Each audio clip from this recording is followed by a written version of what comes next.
up, everybody? My name is Amy, and this is the Ruby Pearl Glamper True Crime Podcast.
Good evening, everybody. Hello, and welcome to the Ruby Pearl Glamper True Crime Podcast. My name is Amy. Welcome to my show. I hope everyone is having a wonderful evening. As you can see, I'm coming to you from my Glamper in the backwoods of Arkansas, and going to be commentating on the Leilani Simon trial. Leilani Simon is on trial for felony murder, amongst many other charges, in the death of her son, little Quentin Simon, down in Savannah, Georgia. And I've been following the case since day one, and now she's on trial. And so this is just going to be kind of a continuance from my discussion the other day in discussing the trial. But I just wanted to turn on my camera and say hello to everybody, and welcome. And I'll just jump right on into talking about the Leilani Simon trial.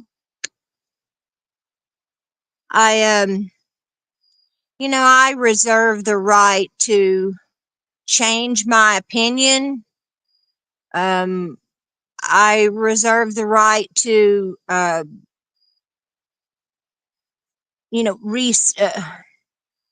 reevaluate previous statements I may have made or something, as different information comes my way. And in the last episode, in discussing Leilani, I gave just my thoughts on and opinions on where this trial might go.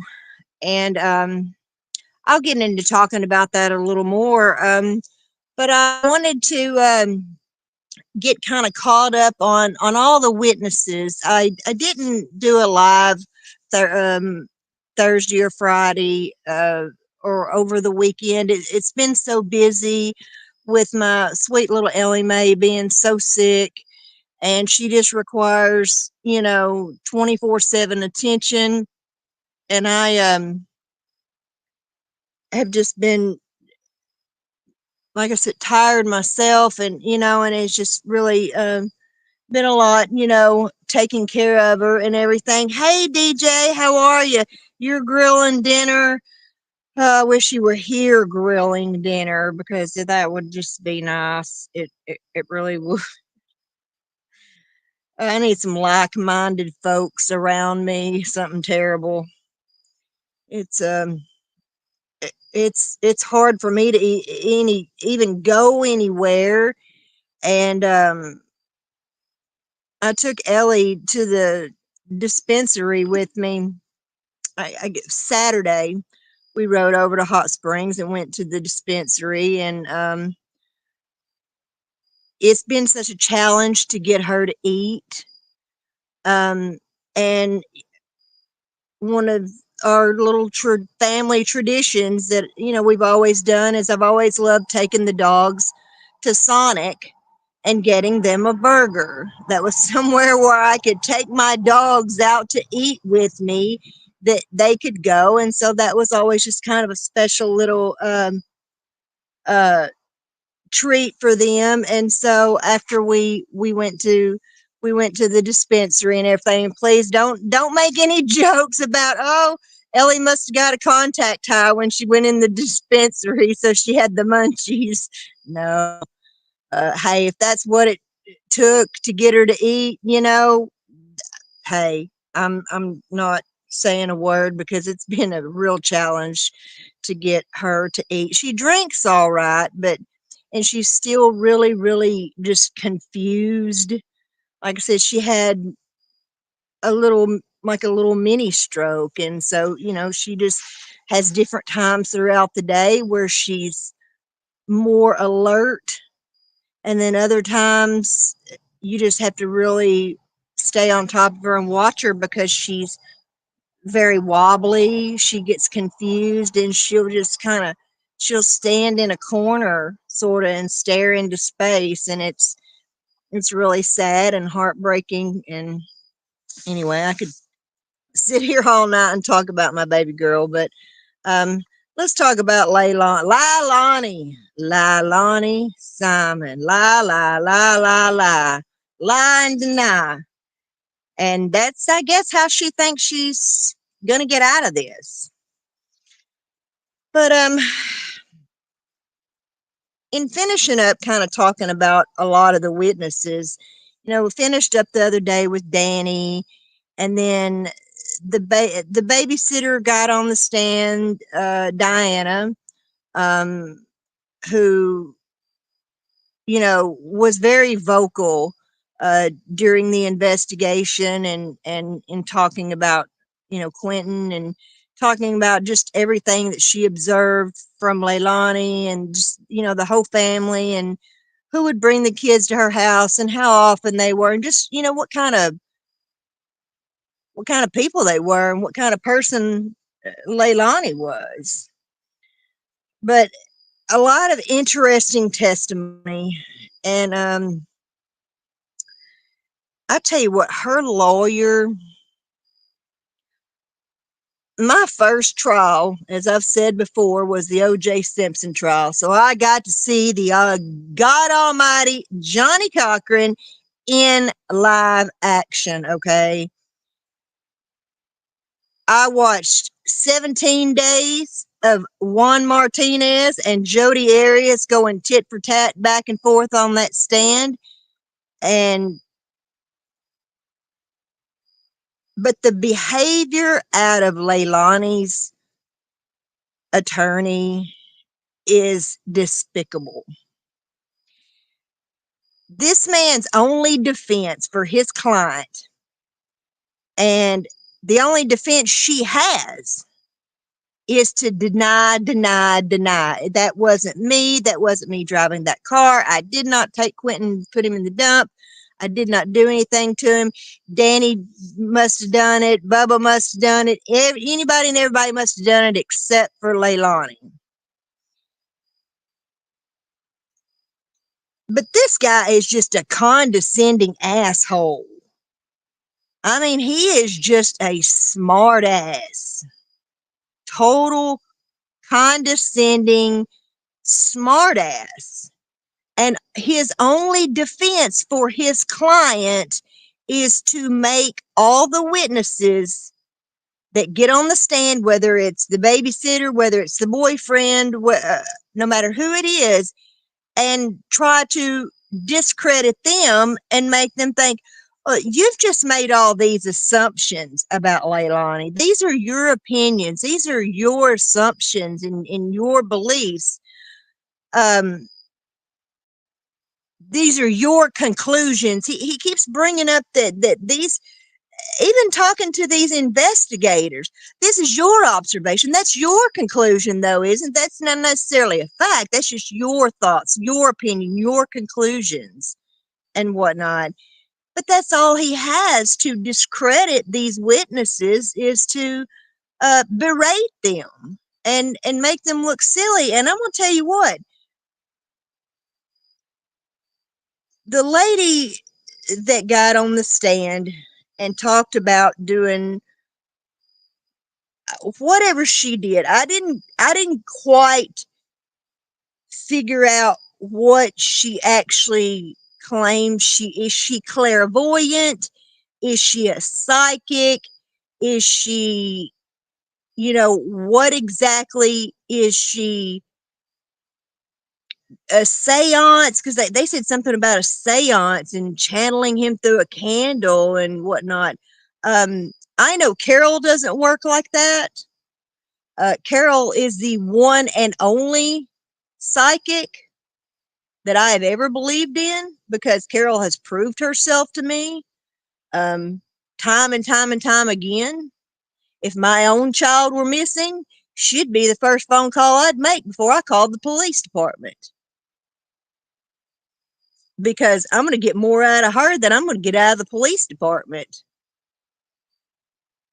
and get more answers, and while they're wasting time doing it the cops way, I know that Carol has a proven track record, but not everyone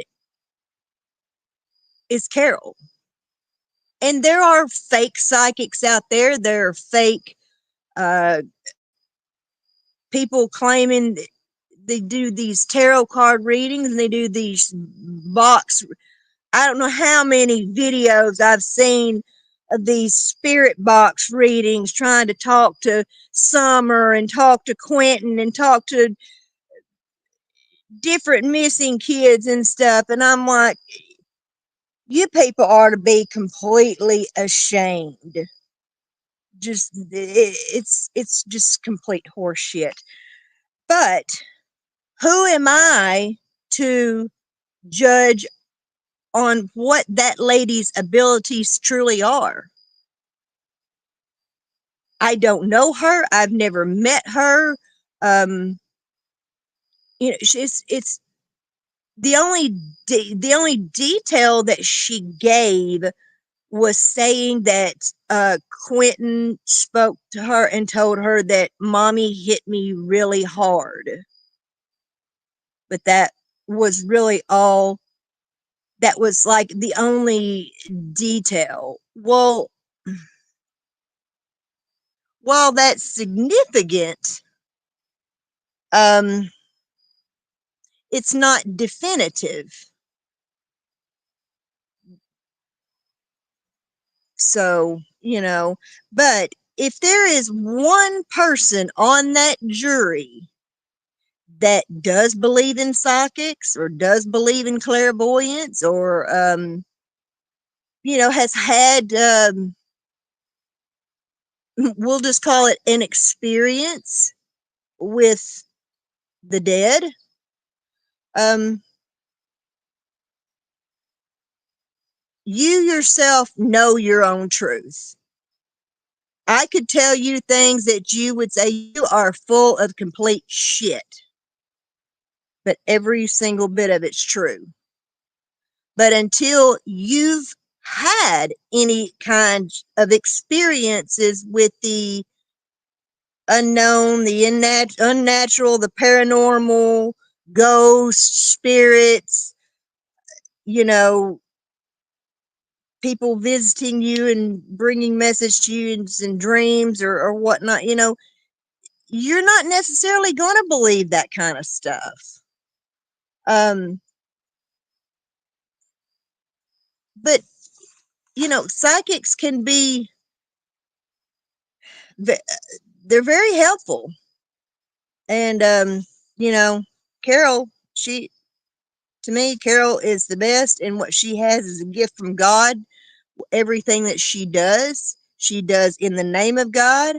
There is nothing witchcraft or voodoo or or working with Satan or anything like that. She was raised a Christian her entire life, and that's how she operates. So,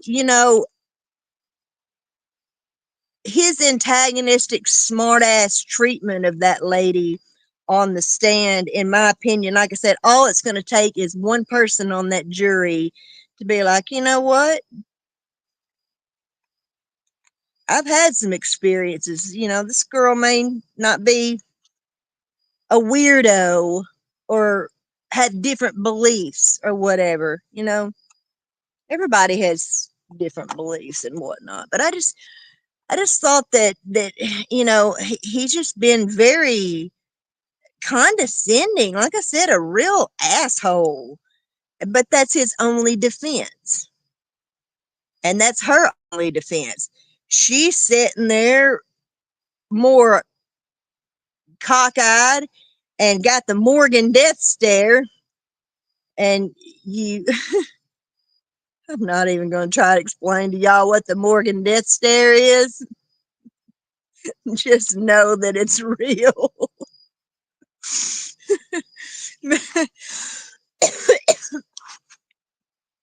But anyway,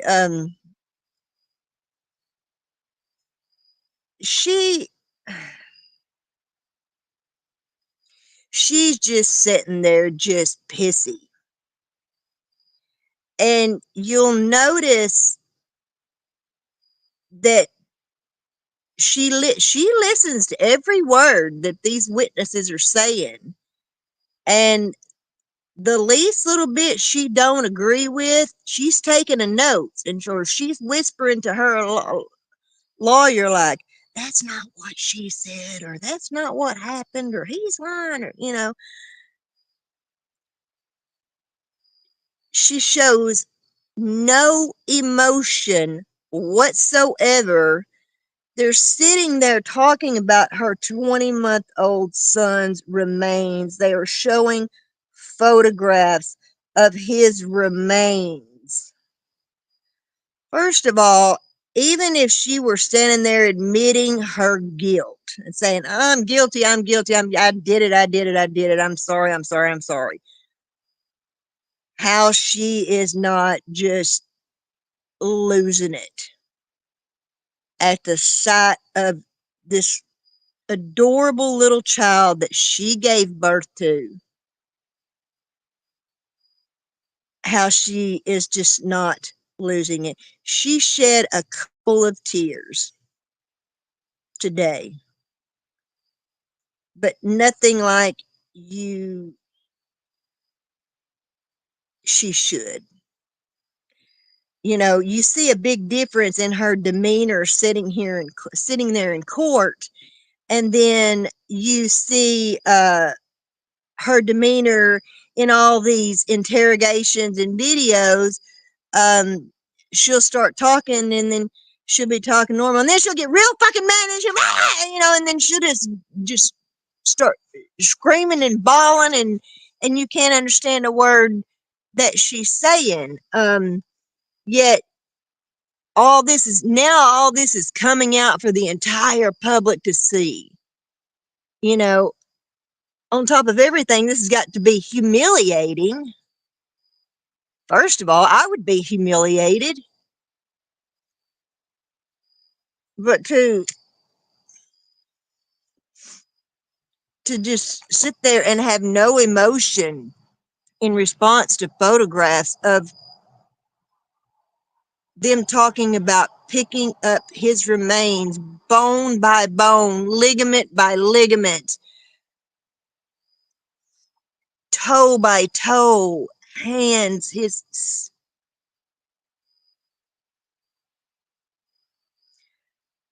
I just, I don't know how she lives with herself. I really don't. I really don't.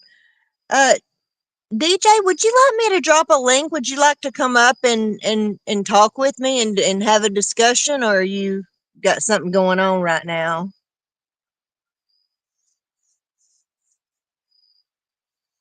Um,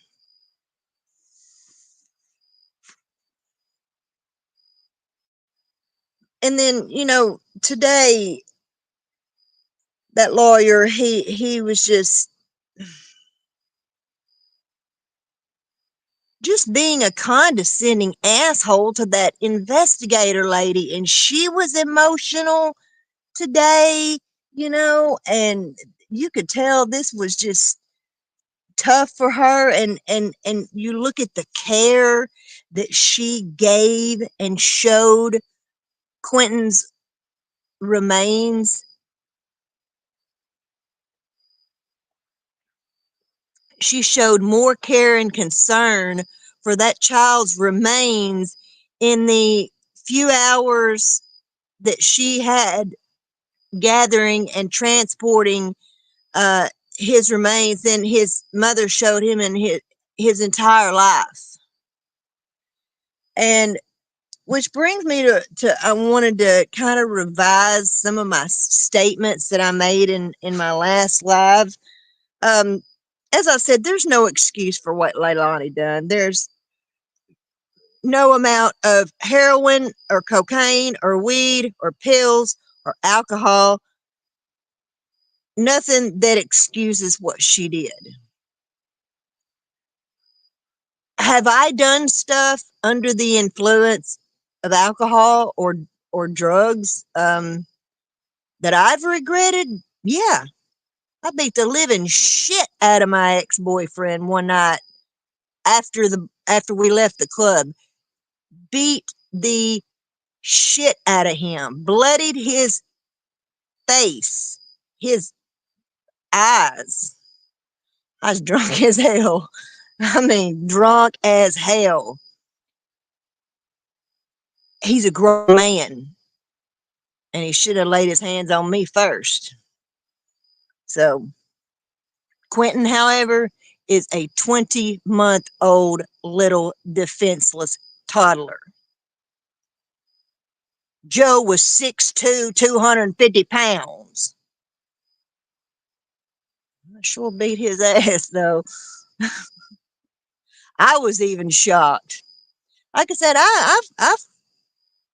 I've gotten in some fights when especially under the influence of alcohol, and was shocked at what I was capable of afterwards.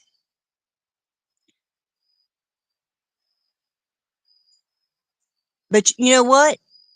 This was in a bar. This was a grown man. This was with a man I was engaged to. This was a defenseless little child who was probably crying because he was hungry, he was sleepy, he wanted his mama's attention. Maybe he was in some kind of pain, or he was just babbling and wired up, probably on sugar and soda and no telling whatever anybody had given him, just to shut him up and get him out of their hair. Believe me, I know. I've seen this a million times. These young parents in these drug and alcohol infested homes and stuff, and how their kids get left in their playpens and pack and plays all day long, and you just throw a bag of Cheetos and a bottle in there with them, and turn a television on cartoon. Shut up and leave me alone so I can sleep off my hangover and you know high and all that kind of stuff. That's how these young parents are. Hang on just one second. Dun, dun,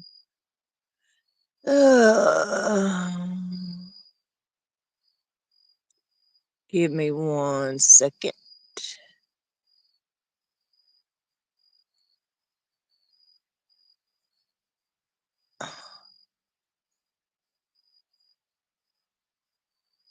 There we go, DJ. You can come up and we'll chop it up and talk about all this.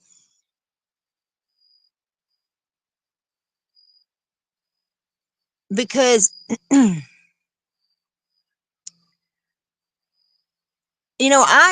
we knew early on in the investigation, because Diana, the babysitter, she did talk to the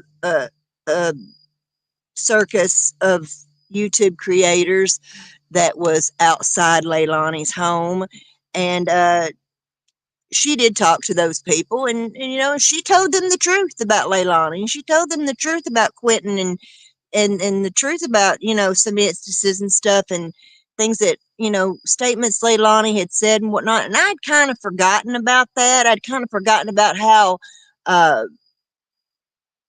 disgustingly horrible the comments were. Hey DJ, how are you? I'm good, Ruby. How are you? I'm doing all right. Just taking care of little Ellie has been, a full-time job. it Yeah, She requires constant, attention and supervision and whatnot. She sleeps a lot, but as far as putting her down and encouraging her to drink and eat and things, that's challenging, and then I have to, and let her down to do her pottying and stuff. And she mostly just uses the little pee pads. And then Sunday, I guess it was, she walked around for the first time outside for a little bit, and she walked around a little bit today. But like I said, it's nothing major. She's real wobbly, and just confused. yeah, She gets confused and everything. um you were in the chat the other night when I was discussing all this and how I felt like where this may lead. yeah. And you know don't shoot the messenger, people. I'm not trying to sound like Debbie Downer or negative Nancy, but I just really, really think that we need to prepare ourselves for a Casey Anthony outcome. Well, I'll tell you, I've watched this every day. And I'm, well, anytime anything happens, I don't watch news reports. I don't watch what YouTube has to say about it because I believe everybody has a right to a fair trial. And Mhm. we're all innocent until proven guilty. And Mhm. so I try to stay separated away from it. That's Mhm. partly why I don't do true crime because I'd already have nooses tied up and trees Mm. picked out. Because I'm definitely pro death penalty. Oh, that's me. You know how big. You know how I've been such an advocate for the West Memphis Three for all these years. But I'm gonna tell you, when that all first happened, Uh, and when it first, because this was local before it ever reached national news. So when it uh, came on locally that they had arrested Jason and Damien and Jesse, uh, my I'll never forget it. I can see it in my head, sitting in my living room, and the 5 o'clock news coming on, and it showing them arresting them. And I had the same exact response that Pam Hobbs had. Those little fucking bastards. yeah. It's just something about when the police arrest somebody, and you have to make this big to do on national TV. We've arrested so and so, and they're charged. It just, you automatically just kind of assume that they're guilty. They must be guilty of something. Well, you do. I mean, that's human nature.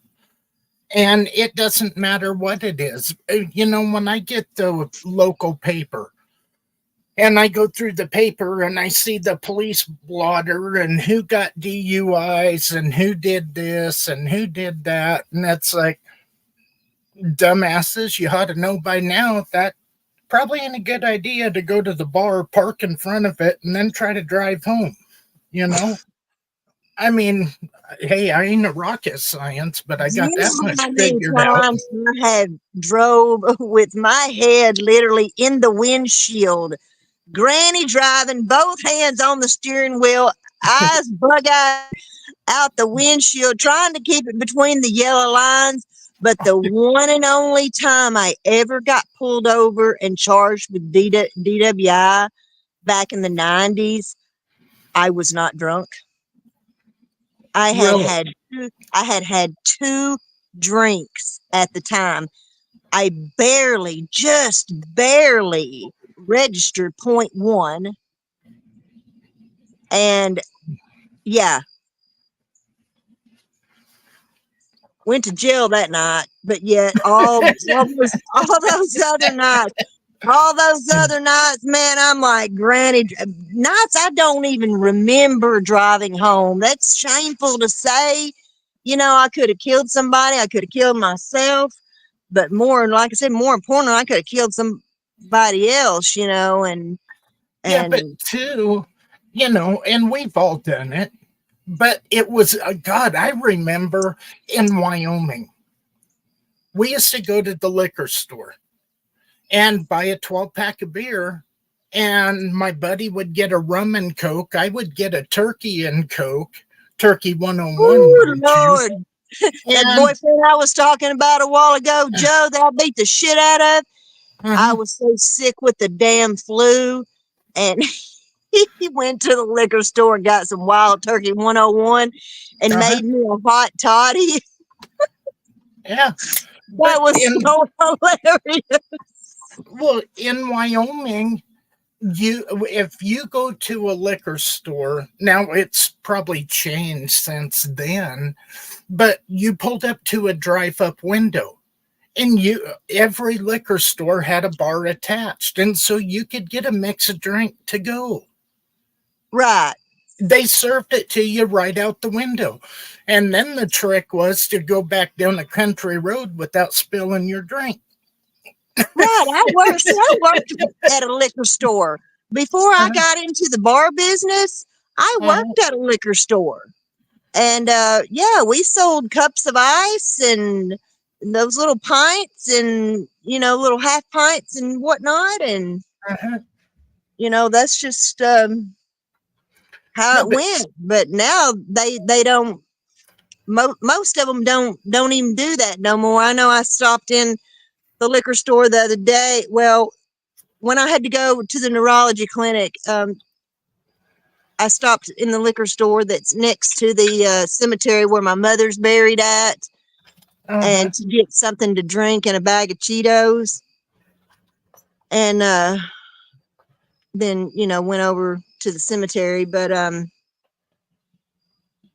yeah, they don't even have that anymore because it was hot that day actually, and I wanted a cup of ice to pour my Dr. Pepper over because it was Mhm. hot. And but they don't even do that no more.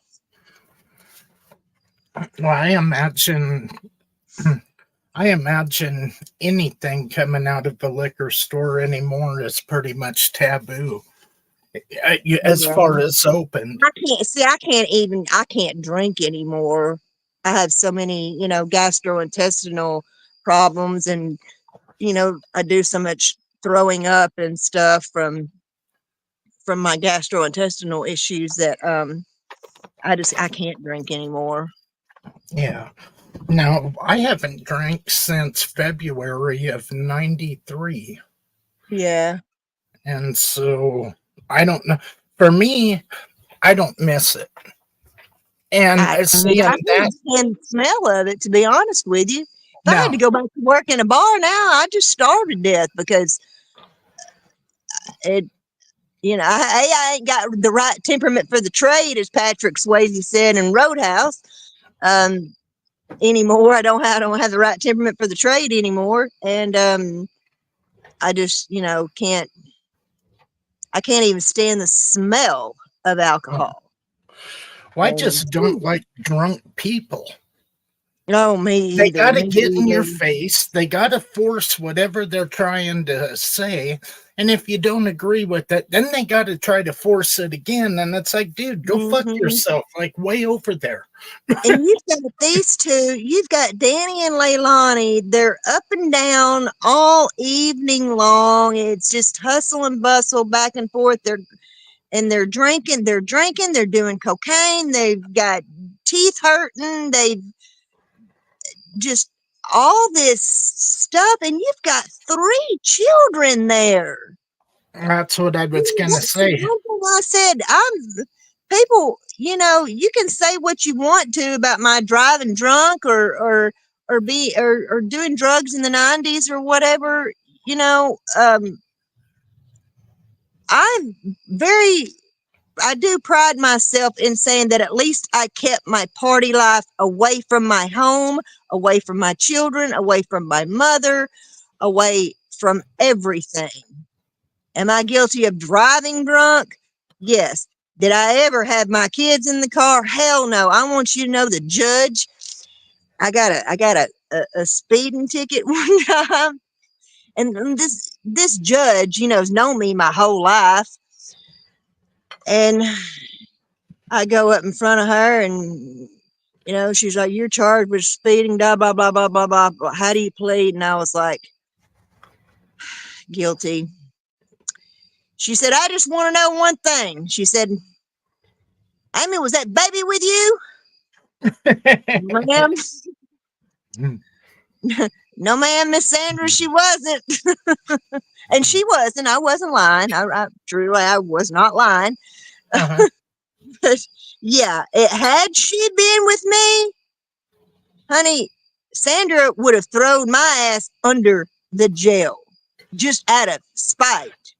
Yeah, Out but of that's the spite way that she's known me my whole life, and she'll whip me just like she would her own daughter. Her daughter and I were friends. but that's the way it was. I know when I Yeah, was a kid. growing up in a small town with these people you've known your entire life, you've gone to school with all kindergarten through the 12th grade, and then now their kids are going to school with your kids, and it's just different generations coming through the same hometown, going up through the same school system, and we everything. Like I said, you go back to my hometown, ain't a damn thing changed. And pretty much every adult in that town was expected to warm up some ass cheeks if a kid was screwing up. And then Mm. they would walk you home, and oh my God, then you got it. A friend of mine actually stayed in jail for this is a true story. I hate to get off topic. Deputy talks about me getting off topic, but my friend Frank stayed in jail for a year because he hated Sandra. Oh, he hated her. And every time they'd take him in front of her, he would cuss her out. She'd send his ass back to jail. He stayed in jail for a year just from cussing her out every time he'd go into her courtroom because he couldn't stand her. But Layla, this situation with Leilani and Quentin, I'm not saying that Danny is in any way in the right. Danny was in the wrong as well. He shouldn't have been drinking around his kids or going, and going to the liquor store with his. It's one thing to carry your kids to the liquor store, but you're not drinking and driving. Well, I'll tell you. My oldest daughter, her grandpa was an alcoholic. My ex-husband's father was an alcoholic for many, many, many years. And so Ashley literally grew up going to the liquor store, and she got a free Slim Jim every time she went to the liquor store with her papa. They would get, and this is the liquor store that I actually ended up working at in the early 90s. Mm-hmm. And but Joe was not driving that car. He was not driving with my young daughter in the car. So, but when you've just got 2 drunk people and high, and they just ain't got no business with, you've got 3 anything could have happened. Anything could have happened. And it did. because of the neglect and drunk and drugs and all that. That Quentin lost his little life. See, But I what I want think, to know, in that environment, why wasn't he charged with her? Did he make a deal to turn state's evidence? Because Quentin went missing 3 days later. He's working for the feds. um, So what is that's a good question, DJ. And that's a very, very good question that I hadn't even honestly thought about. well, However, you know as well as I do. You get these guys, they go to the bar on Friday, they get a DUI, they get out of jail, and Monday morning, boy, they're right back at the cop shop. Hey, I know a guy down the road here. He sells a little bit of pot to his friends. Would you guys be willing to work with me to lighten up these charges? mm, oh You know yes, what? Lord, that's the big tradition in my hometown is narking on folks to get out of trouble. Believe you me, I've known some narcs. Mm-hmm. I've known some major narcs. Um, that's one thing. That's something I never found my self involved with. Thank God, was being stuck in a predicament of having to narc on anybody. Oh, I, Um, I don't give a shit. I I would go to jail and I would carry my head high before I ever sold out and screwed up somebody else's life. right. I always felt like I was narking on myself. If I narked on you, I was narking on myself. If I narc on you for selling drugs, but what about me? I'm the one. I'm buying them from you. Well, how do you know this You know. person's selling? You know what I mean? But it happens in every little town, every city. I mean, you have these guys out there playing like they're Billy Badass and they get Hmm. their nuts in the ringer, and the first thing they do, try to cop a deal. Well, what if I'll wear a wire for you? I'll do this, I'll do that. Yeah, and we heard testimony today from one of the investigators that it was actually Danny who brought the subject up. They were going to ask him, "Hey, would can we, wire your hotel? Do you think you can talk to her? Can we, listen on your phone conversation?" But he's the one that suggested it, actually. So I You think know, that and Danny knew from the very beginning. Look, I know I didn't do this. I know I didn't do anything to Quentin. When I did see him, he was asleep or babbling or crying or eating or whatever he was doing. Um, yeah, but and do he asked her repeatedly, "Why are you lying to me about the ordeal? Why are you lying? Where did you go when you went out?" "Oh, well, I went here." "No, I actually did this." "No, I did that." "No, I threw some old shrimp salad out." "No, I went to go get ordeal, and I went and met Misty and bought some drugs." And you're doing all this shit, and your children are at home. Who is watching these children while your well, boyfriend's at home drunk?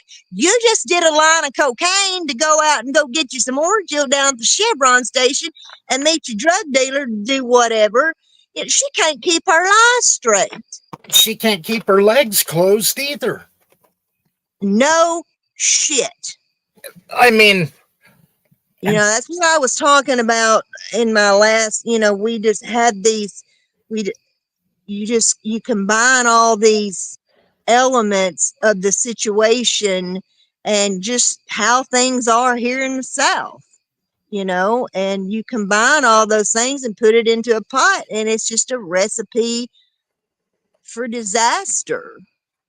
But well, I feel that, you know, have they proven, is there overwhelming circumstantial evidence that proves she disposed of Quentin's remains? Yes. That is called uh, hang on, I'll give you the correct CJ word for it. Abuse of a corpse.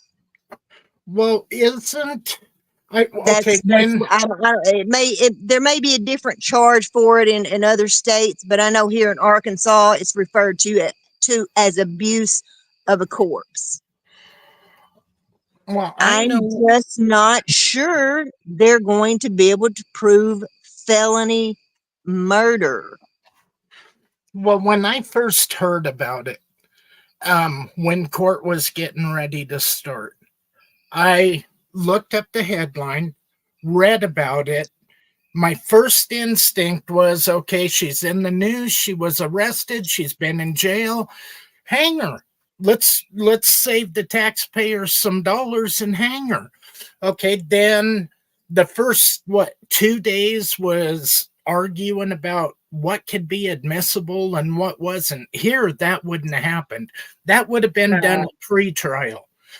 And then Right. Yeah, once they I'm not quite understanding. Yeah, they have to keep stopping, and taking breaks and stuff because the defense brings up these little things that they're, have some kind of quirk about, like today, that whole quirk about whether or not to show the photographs on the screen and not allow them to be viewed by the public as far as through the media, not to be shown on national court TV, law and crime. Mhm. Um, but See, and I'm okay with that and because I actually understood both arguments. I actually understood the argument by the prosecution, and I understood the argument by the defense. And I think, but the defense, I think, wanted things did not want them to want the jury members to have those booklets that they were talking about with the exhibits and the photos and things like that. uh-huh, And he kept talking, about how he wanted everybody to be in the moment all at the same time. uh-huh. In all honesty, I think that he did not want those jury members to have the booklet of those photographs and stuff for them to Well, look back at or if they sit sit, and dwell on them, sit and stare on them at them and sit and dwell on them and dwell on the fact that this is a little child's remains and how could a mother do this, because that's when the emotions start coming up. Okay, I got to find this girl guilty. She did this, whether it's proven or not. I know she's guilty. It's just kind of. see, I think she's guilty, but I don't think she's the only one guilty. I think that I think Oh, that guy, I've always he felt should that be Danny sitting there. was He should be was sitting there neglectful right too. beside her. And I don't get that babysitter. What's that babysitter's deal? Or the babysitter's mom. What's you have all of these people that are, I mean, it's obvious they're all a bunch of shitbag drug addicts. And I'm sorry if people don't like that. I have my own opinion about drugs, and I hate Yeah. them. I don't like what they do to people's lives. I don't like what they do to communities. I don't like all of the shit that goes with them. If somebody wants to get Oh, fucked believe up me, and I they can know. I've seen maintain so in many their lives house, destroyed. that's whatever. I've had But friends die from drugs and drug related incidences and alcohol related incidences, and it's sad and heartbreaking, not everybody gets the chance to necessarily grow up, and right their wrongs and decide to change and do better and get sober and get clean and things like that. Like I said, I don't want to be Debbie Downer or negative Nancy, but I really feel that everybody needs to prepare themselves for a possible Casey Anthony outcome, because I just don't know if they can, without, is there clear evidence that she disposed of his body? Absolutely.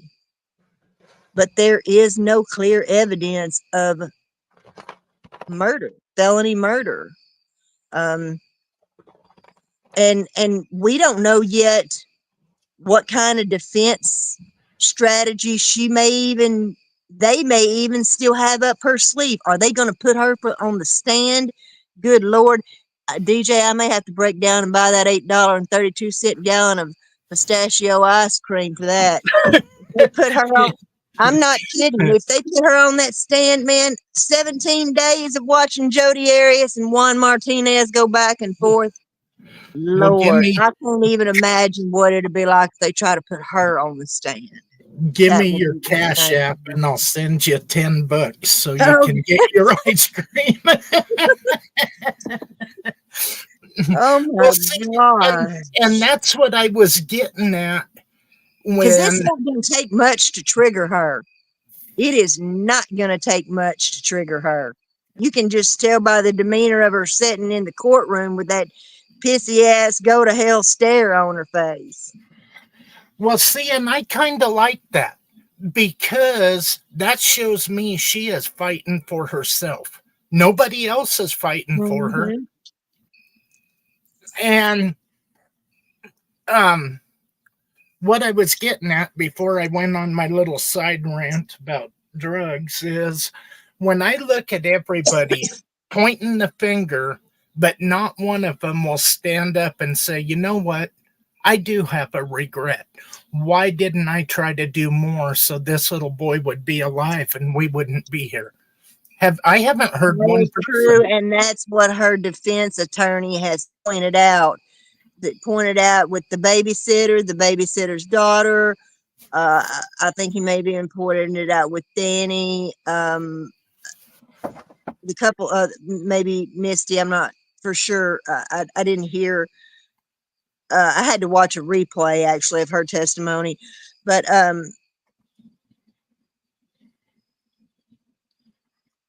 you know what?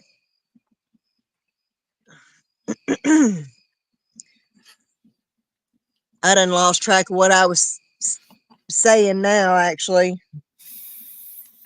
Well, I really, I agree with you that because when I read the news article, just so I would have, I didn't want to go into it blind. I don't even know what the hell's going on. What am I listening to? So I yeah, read that article and I was ready to hang her. The hell with it, hang her. She killed a little baby like that. She's pure evil. Let's hang her. And then I start yeah, and after. the police certainly didn't do her any favors by coming out in a press conference and saying, "Look, we know Quentin Simon is deceased. We know his mother is our prime suspect, and we believe she killed him. And we're in the landfill searching for him." Uh, and then not expect people to be outraged, you Yeah. know, and let her run around drinking at the bar and going tit for tat with the YouTube creator circus and all that stuff. And it when Diana got up there and her daughter and those people and reminded me of all the horrible stuff that she and comments and things that she had made about Quentin and how she said, "You look just like your father, and I hate your father," and all that.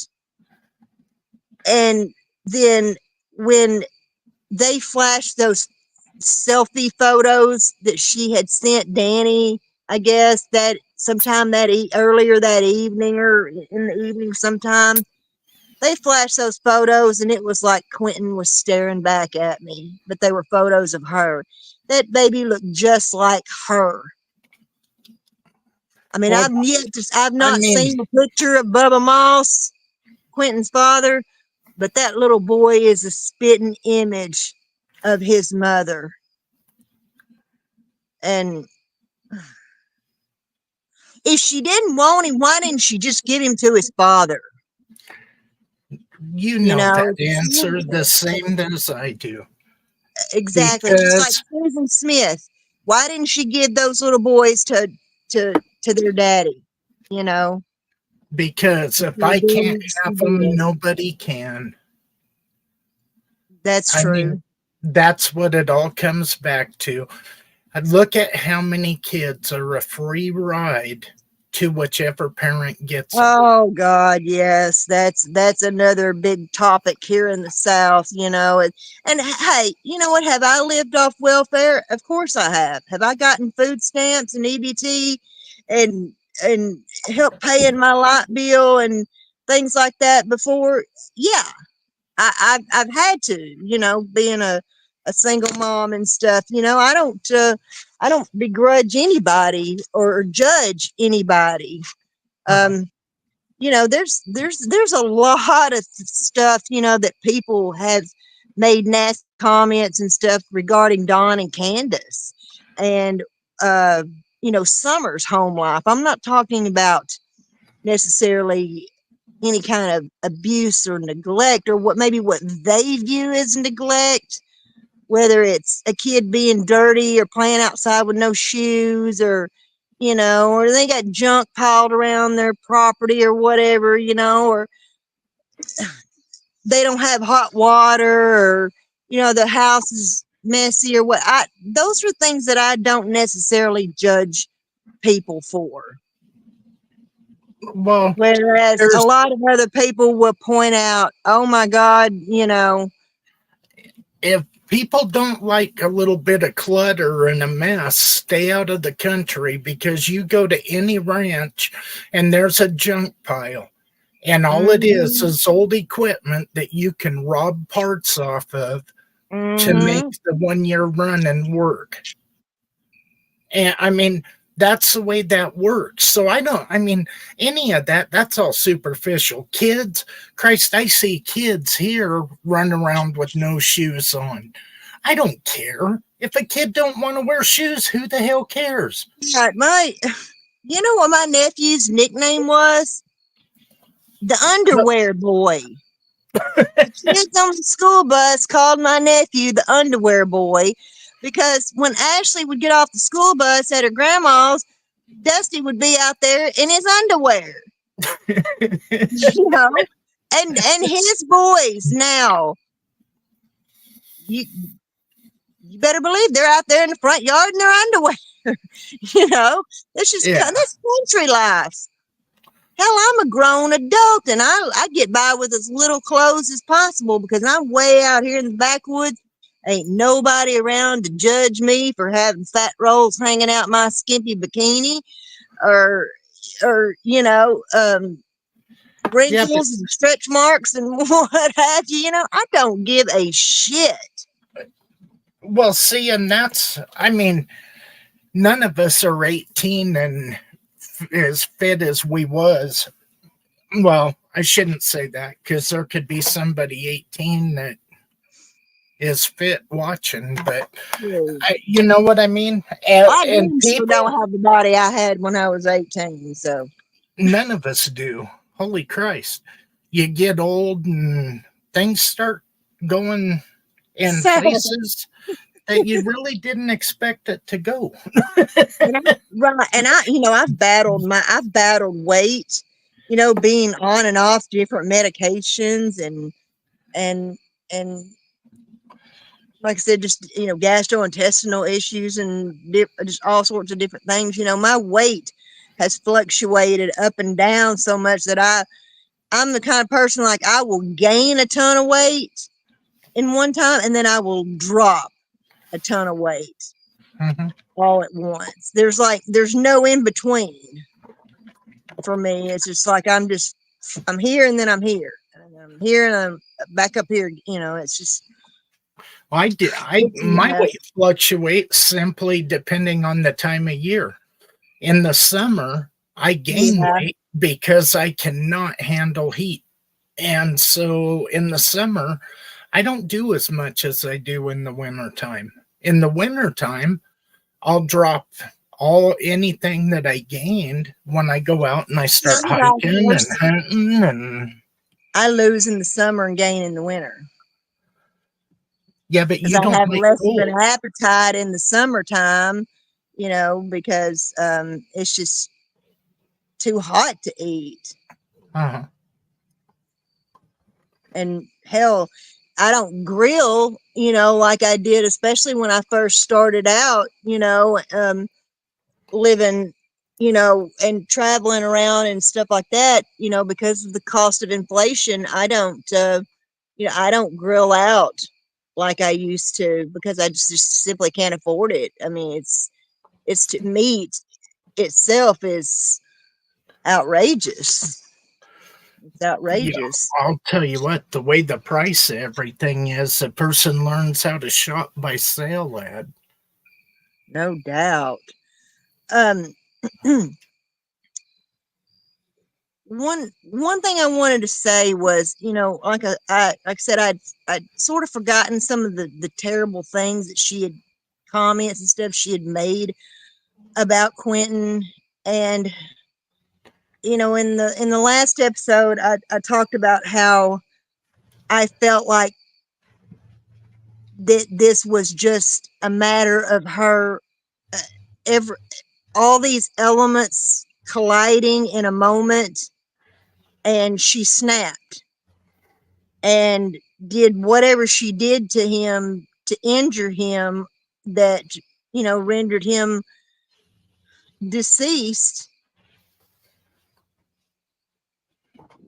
But then I think about, she also had this underlying anger about him and her disdain for Bubba, his father, and whatever her issues were, and why she made these. And believe me, I've heard parents make these make nasty comments like that before, and say things like that, and I wish I'd aborted your ass, and not,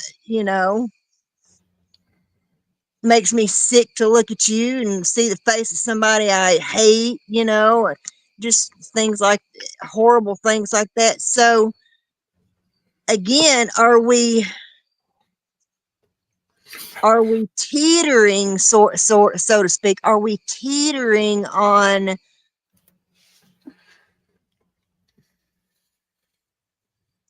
how do I say this? We're sort of teetering on intentional and unintentional. You understand what I'm saying? Yeah, We're we're I we're, we're teetering on that line, like it, I guess you just kind of have to.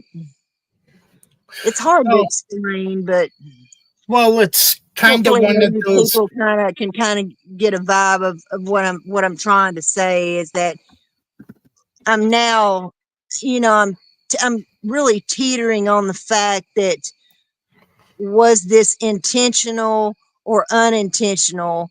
But like I said, we don't know what the circumstances were, because we can't really, all we have to go on is their word and See, saying, and I don't was Quentin being fussy that night, or was he sick, or was he, just being a pain in the rear, or we just see can't get anything out of anybody, not for even Dan. for me. I look at the dumb shit that that generation says. That generation's fucked up without even having kids.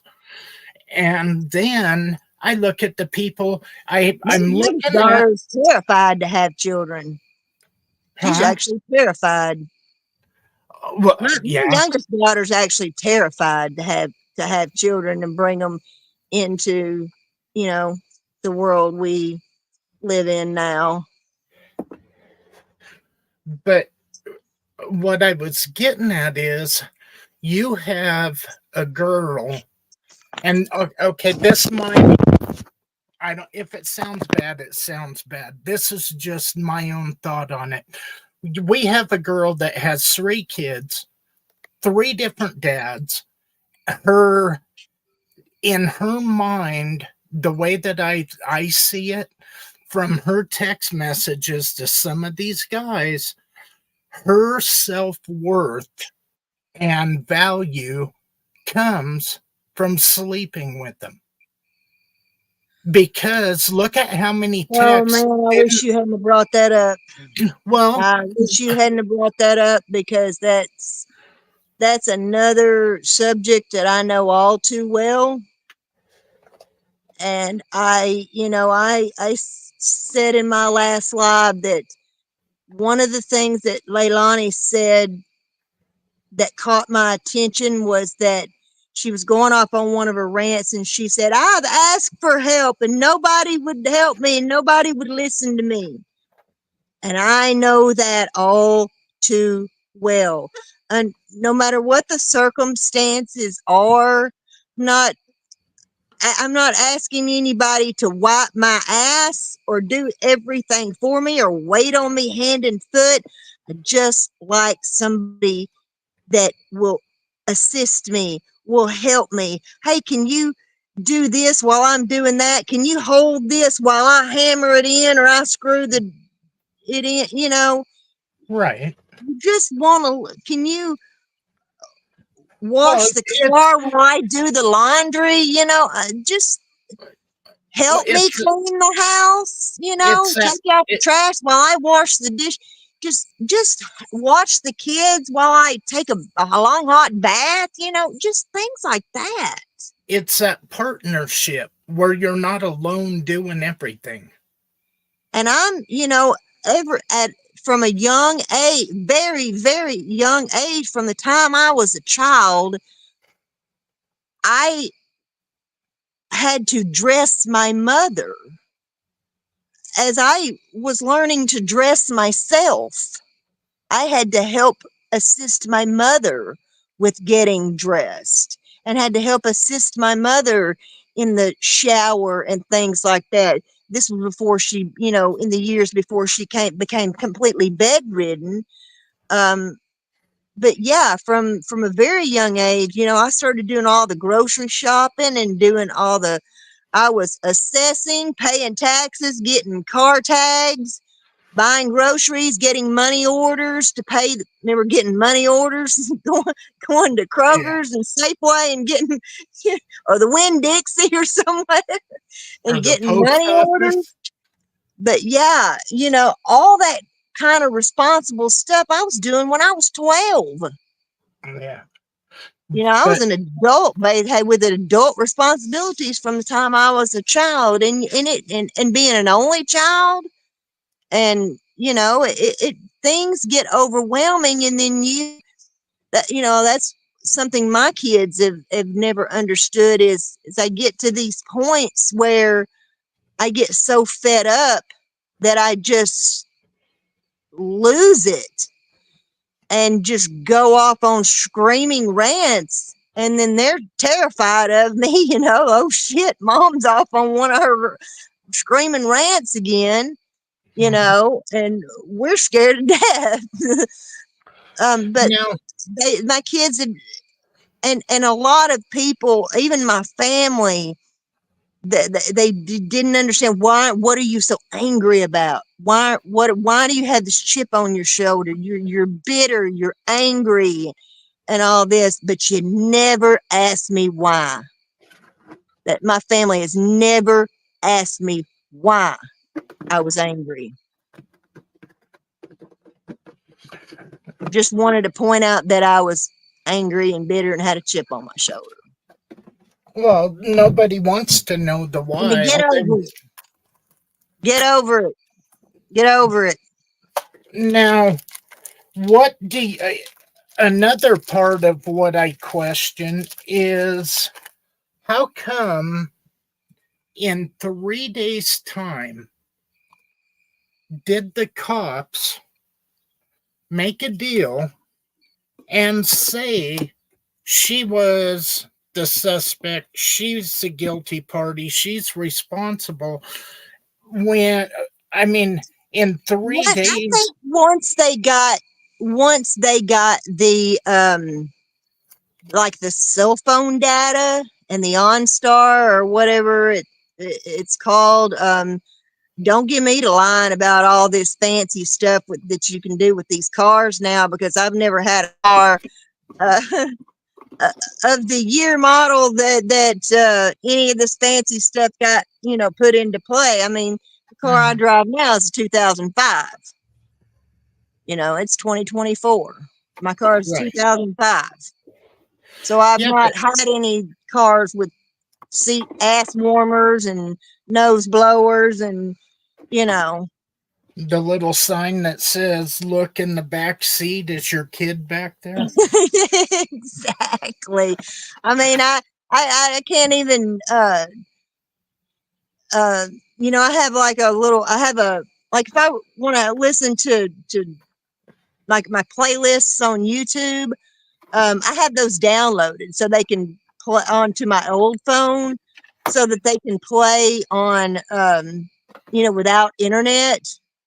So Hmm. if I want to listen to my playlist when I'm in the car, I have a little you know pink portable speaker Yeah. that matches all my pink and white car accessories and everything, and I turn it on Bluetooth, and I listen to my phone, and yeah, it's ghetto and redneck, but who cares? You don't like it, buy me a new car. If people got something to say about it, they I'll gladly accept the new car. But yeah, I still have a CD player in my car. I still buy CDs to play in my car. But I think that once they got the video of the car stopping at the dumpster, and the cell phone data, the OnStar, whatever, it's GPS stuff, and once they got all that examined, um, and I think the Origel story fell through from the very beginning, from very very beginning. So that was what was one of the first major red flags, Yeah, and but they just okay. kept At the same time, it. I mean, you have all of the cops that have testified that we suspected her right off. Okay, Mhm. I also understand that anytime there is any suspicious missing, death, anything like that, the first ones they look at are family. Right. I get that. But It's always the last person to be with them and the first witness on the scene. but Or at all the the first witness on the scene and the last person to see that person is always the first suspects. And in children's situations, it starts with the parents right. and the rest of the people in the neighborhood, or in the home. And then, if as you're ruling those people in or out, you still got to keep your options open. Okay, it could have been, a pedo in the community or whatever. So you start looking for, pedos in the community and nearby and whatnot, and things like that. But they knew within those first few days that something wasn't right with her. Now, is is Danny neglectful? Yes, absolutely. He was neglectful to all three of those children. They were in his care too. He was drinking and drugging and not paying attention and not watching them and stuff too. So he's just as neglectful as she is. Seeing he hauled ass. I think that he is. I think he's got Yeah, more that to do with it. yeah, that I mean, it is kind of suspicious, but I think he immediately, knew that he had nothing to do with it and didn't want to be. even in that he quickly wanted out of that environment and wanted to cut those ties, I guess distance himself. But here's the thing, Danny, in my opinion, he did come across as like he has, and I hope he's straightened up. I don't know the man, don't know him personally or anything, don't know what his issues are, but he does not have custody of that little girl. Uh, Apparently the little girl is still in foster care. He does not have custody of her. His mother don't have custody of her. I don't know that they have any I don't know if they're trying to battle it in court. None of that kind of testimony came out. In fact, Danny got very upset with the defense attorney and and and said, and looked at the judge and said, is whether or not I have custody of my little girl, is that really relevant? Do we have, like well, like I in a said, way, that's their only defense, is making everybody else look bad. yeah, but look at when I'm looking at the entire crew, Danny, Yeah. her, the babysitter's mom, and to be honest with you, none of them are worth killing. That's a figure of speech, So, not we say that out here. You get something that well, just is. I spoke with the babysitter, Diana. I spoke with her back, back when all this happened. And very, very, she's very, very nice lady, and she, may, have some faults or whatever.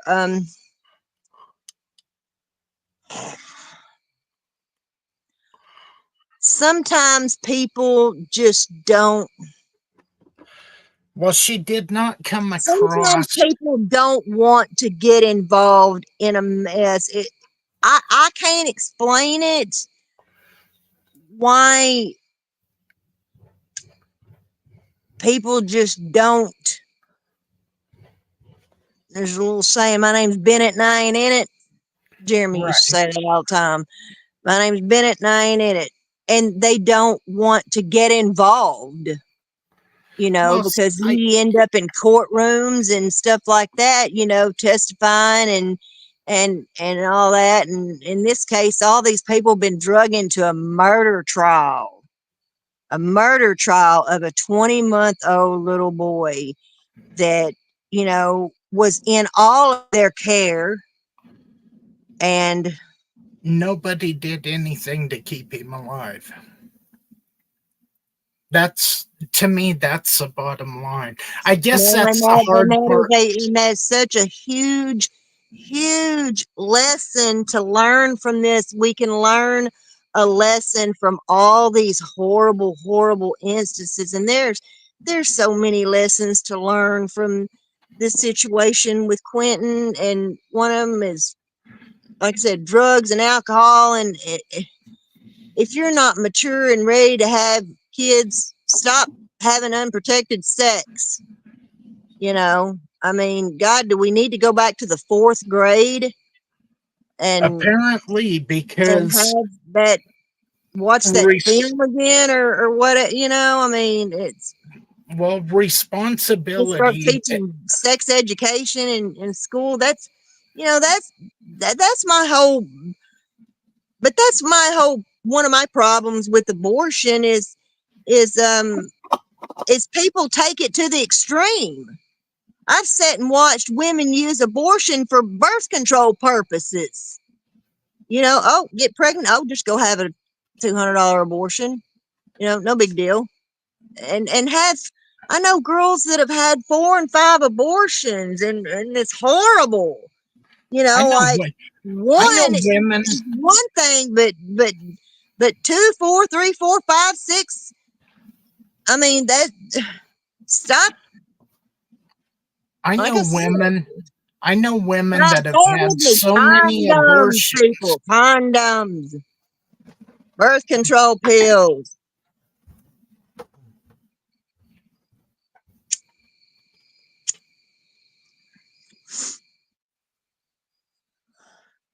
But she, and I tell you, Billy Joe is the one that I'm more angry. I'm just as angry with her as I am Leilani and Danny. Even because you just took these three children away from their parents, away from their mother and one of them's father, and because she allegedly couldn't take care of them, and then you go out of town for 3 weeks or months or however long you're supposed to be out of town, and leave them with her. Like I said, that wasn't nothing but a formality to keep her from losing the kids to foster care. Now they've lost all the kids to everyone's lost them. Everyone's lost those children.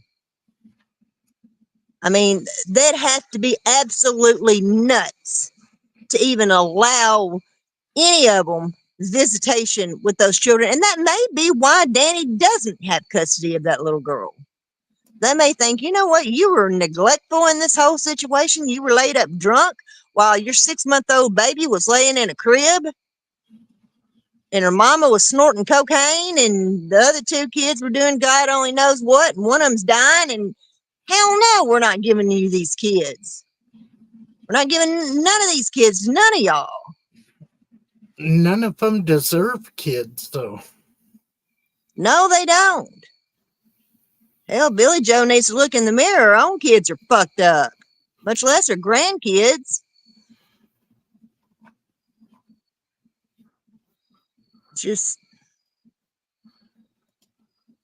so heartbreaking. But, I just think that we really need to prepare ourselves for that we may not get the verdict that we want. Because, like I was saying about Kaylee Anthony, at the end of the day, they could not prove how Kaylee Anthony died. And that's exactly why they couldn't prove Casey Anthony. They couldn't convict her of murder.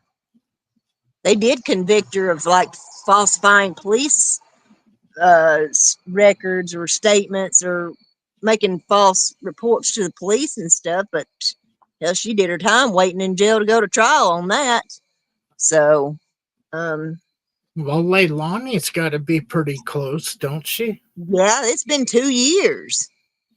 It's hard to believe, but that's been 2 years now. Yeah, I don't know. All I know is if there's people that think like I do, and I see them parade a whole crowd of drug addicts in there. And I mean, I call them drug addicts because somebody that smokes a little bit of pot, to me, that I have no problem with pot. Right. I have problems with meth, with coke, with heroin, with the fentanyl, all of that kind of shit. That's something I can proudly say I never touched was heroin. But I see that crowd. We have what's called hillbilly heroin, and that shit's dangerous. I don't know nothing about it, but yeah, they call it hillbilly heroin, and it's not like the real heroin like back in the that Janis Joplin, Kurt Cobain, Nikki Sixx, those people did. This is some bunk ass shit that you don't know what's in it. Yeah, shit. I wouldn't buy aspirin from anybody in this state. Yeah, I don't. That kind of shit, I really don't know about. All the fentanyl and stuff that's coming in that you don't know that they're sneaking into stuff and whatnot. Yeah, that's stuff around here in the South. That's not like, and not that there's any difference because all of it's bad. I mean, hell, Nikki died twice, and was brought back to life. But you know, like I said, Kurt Cobain, you know, if he hadn't died by that gunshot, he was going to die by that heroin shot he took. You know, Kristen Pfaff, you know, OD'd, Janis Joplin, they all, you know,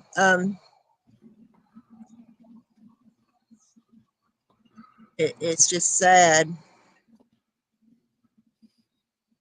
But Leilani's got some serious, she's got some serious demons I that would kind of she's, I wonder if they're going to get into her childhood, because I'll tell you what I think.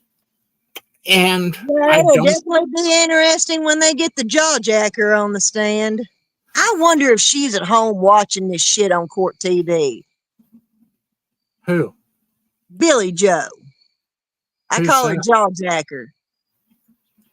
Leilani's mother, Billy Joe. Oh, yeah, Call her I Billy don't. Joe Jawjacker. Because she Yeah, I jacks don't. her jaw because from being on meth and cocaine and shit, she jacks her jaw around. So Okay, so Leilani, jawjacker.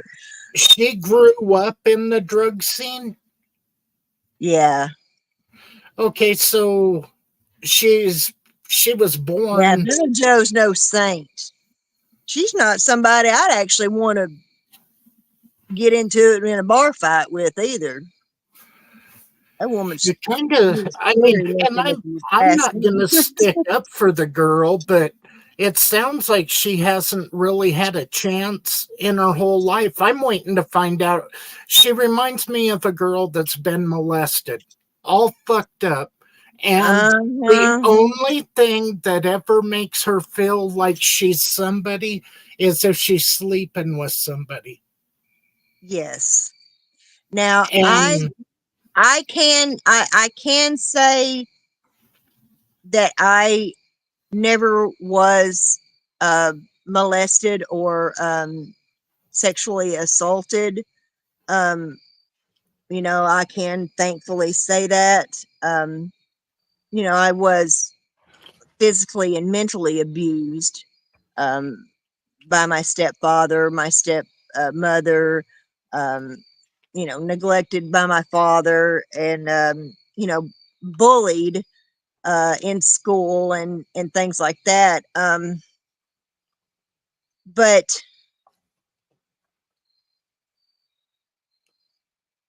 she does.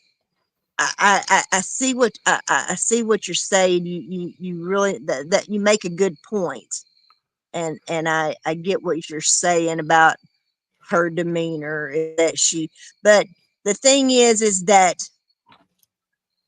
you know the parade of boyfriends that I went through, you know, in the '90s and whatnot, and you know, just one boyfriend after another, and they were just as fucked up as I was because they were all in the military. They'd all been through wars. They'd all had PTSD. They all had drug problems. They all had alcohol problems.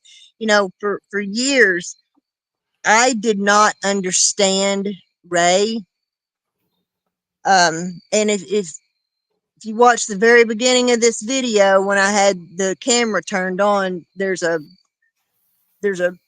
camouflage blanket behind me, and this blanket has been through 3 wars uh, and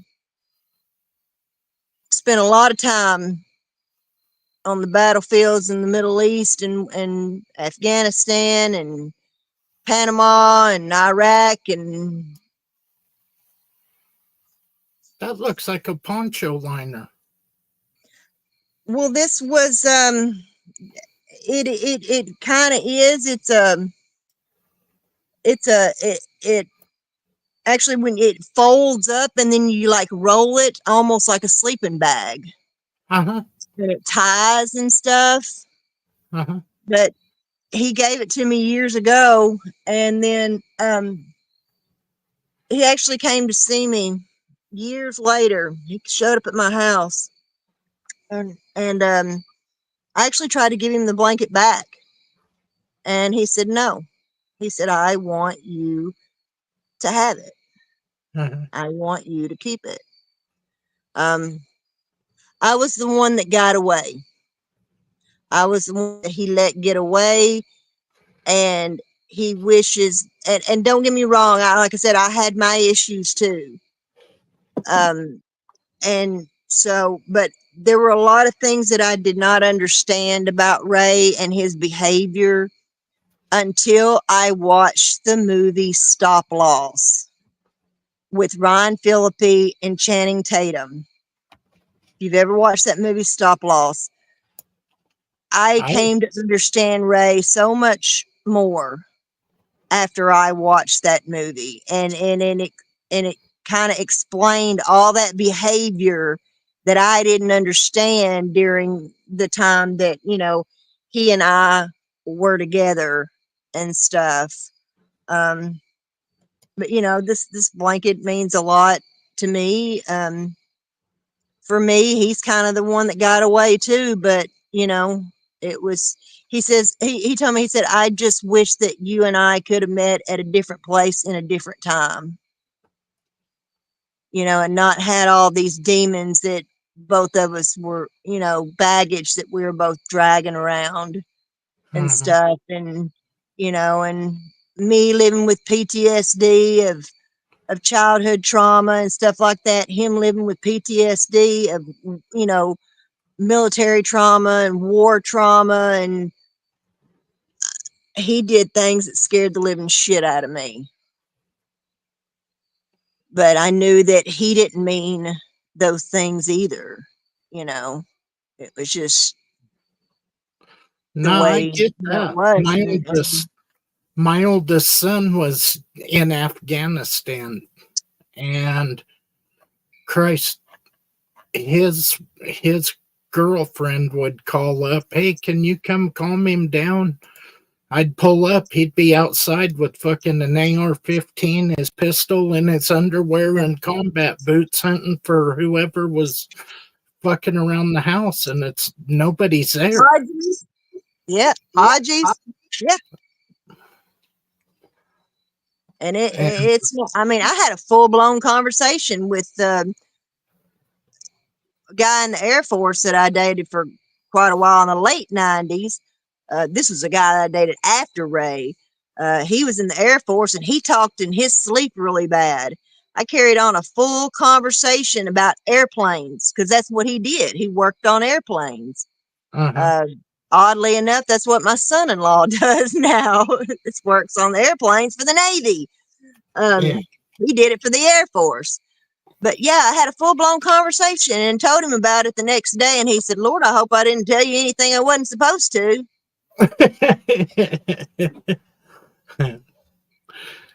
Just crazy.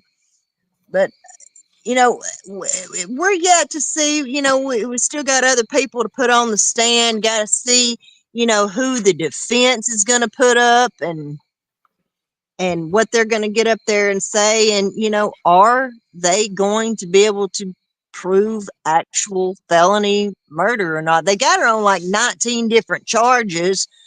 Um, so, and like I said, I definitely feel they've proven abuse of a corpse.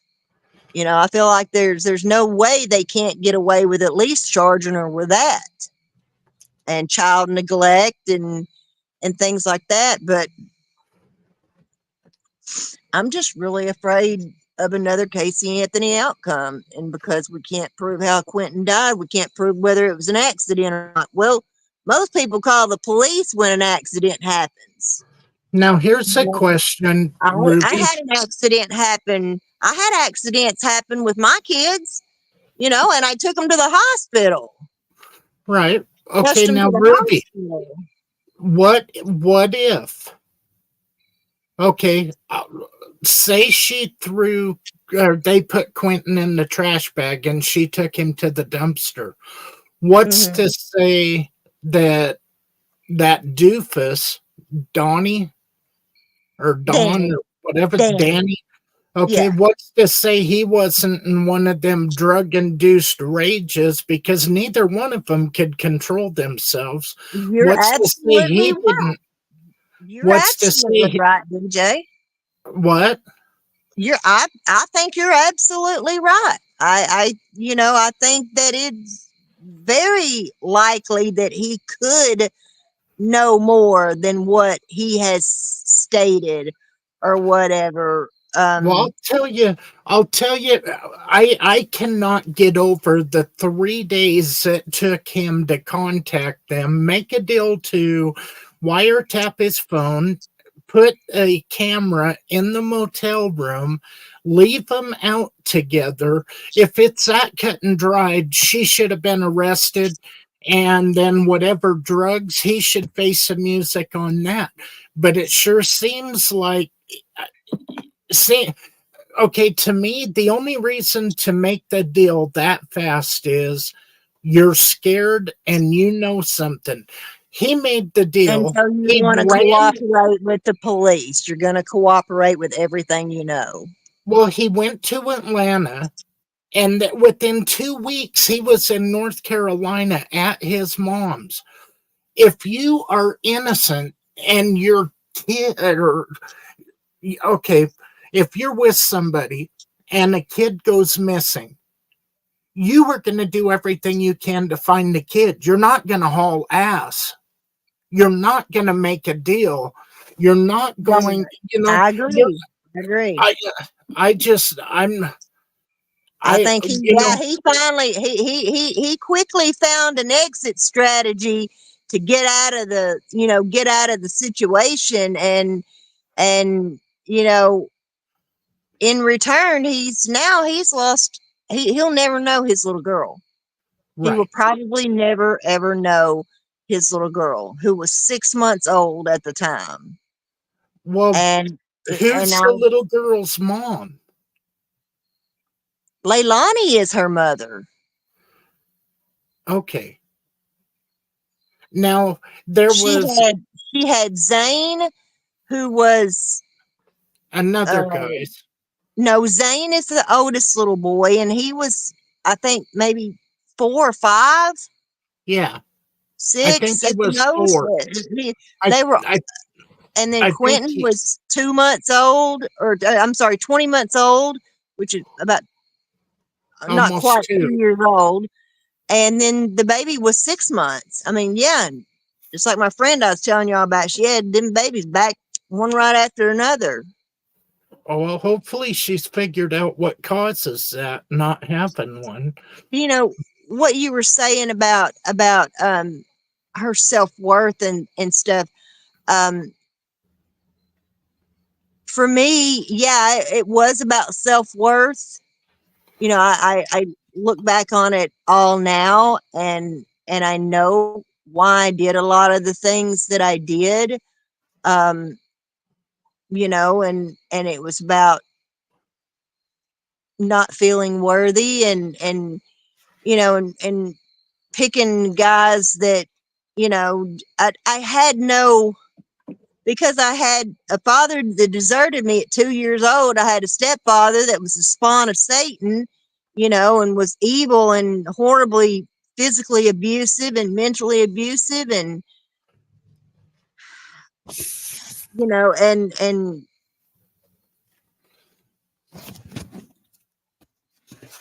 but I see what the point you're making about she comes across as possibly somebody who was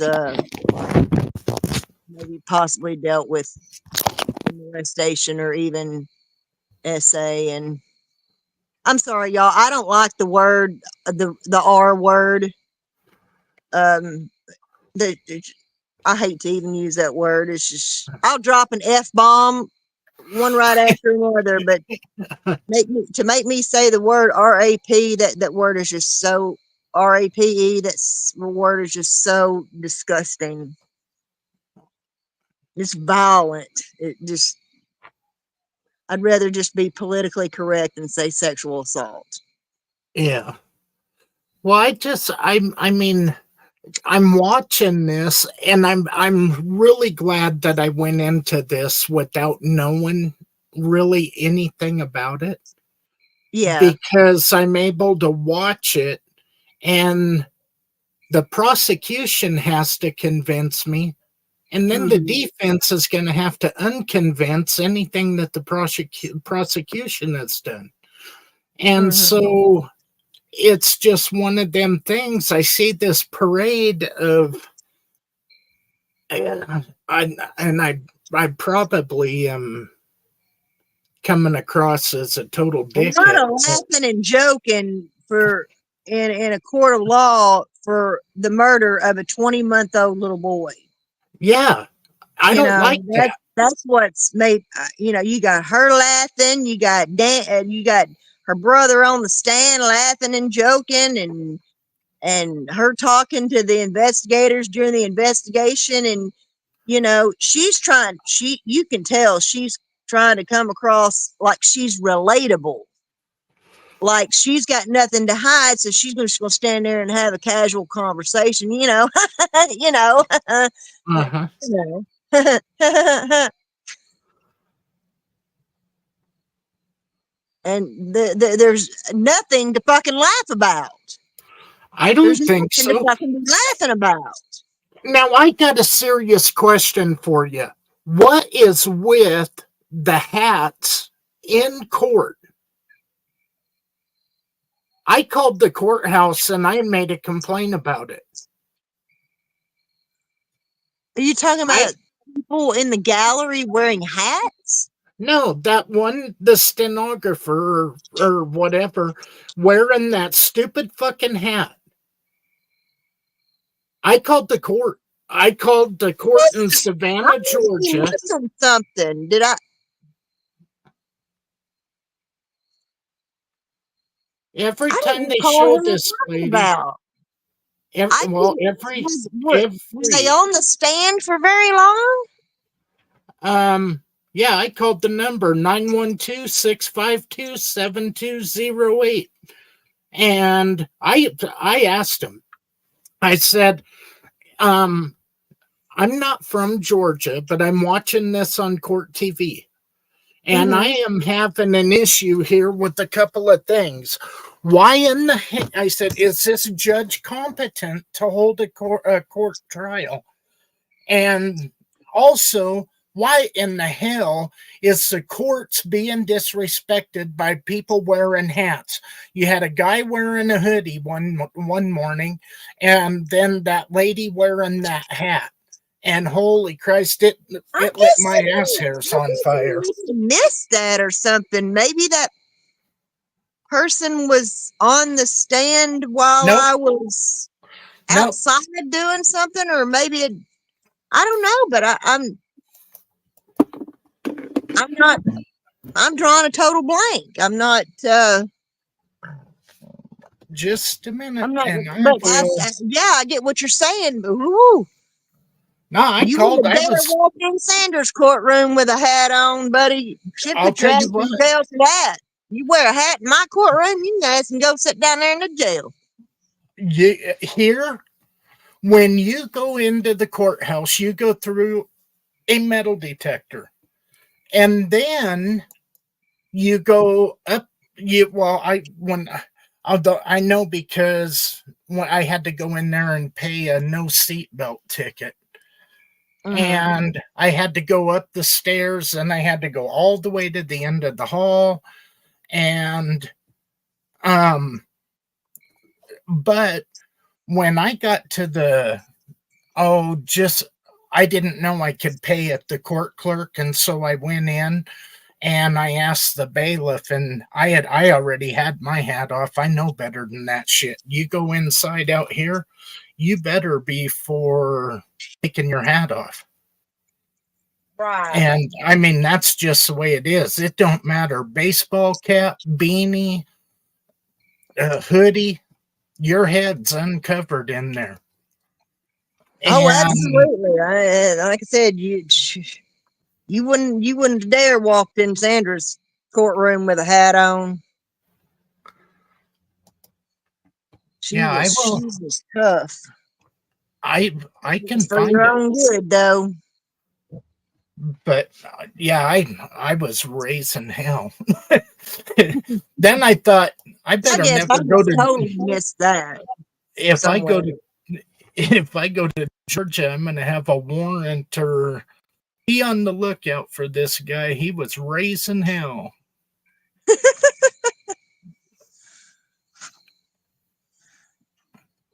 Yeah, I guess I'm just wondering how much longer, things are going to go on. I look for Billy Joe to probably be on the stand for a while. And like I said, we don't know. The defense has got to present their case and present their witnesses and stuff like that. Of course, apparently they're sequestering the witnesses, which not which means you can't sit in the courtroom. They're not. I mean, to my knowledge, they don't have like the jury sequestered up in a hotel room or anything like that. I assume these people are going home every day. But the witnesses are sequestered to where they can't sit in the courtroom at all. And that's pretty much standard in any trial. I mean, I know when I had to testify in a trial back in 1988, we were all sequestered in a room Uh-huh. together. And If you approve, they would call if our name and we'd go get onto the stand. There was a room behind the courtroom, and we would go out and go in, get up on the stand, uh-huh. and be sworn in and everything. And If so, you but approve that, it, I'll since show since you Bi- where she's. since Billy Joe. Since Billy Joe, can't be in the courtroom or not, but what's to stop her from sitting at home watching it on court TV? Right. And knowing what every witness is on that stand saying. See, we didn't have that luxury back in 1988. We didn't have court TV and law and crime and cell phones with 24-hour news at our fingertips. Yeah. If you approve that, I'll show you the hat. Uh, hang on just once.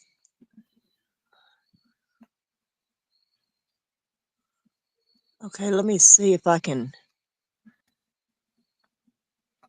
It should just be okay. Okay, there we go.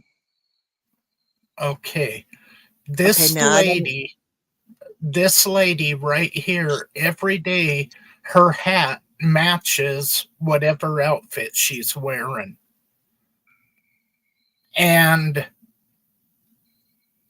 for Okay, I I guess I just haven't paid any attention to her. yeah, one day it Huh. was blue, then it was a I've lavender been focused and more pink. on Leilani and her demeanor Yeah. than anything.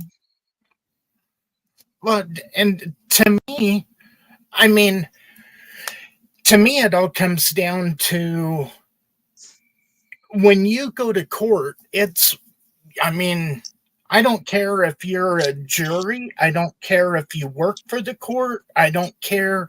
I don't care if you're Christ himself.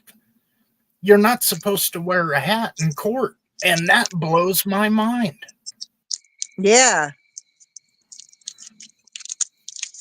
I don't know.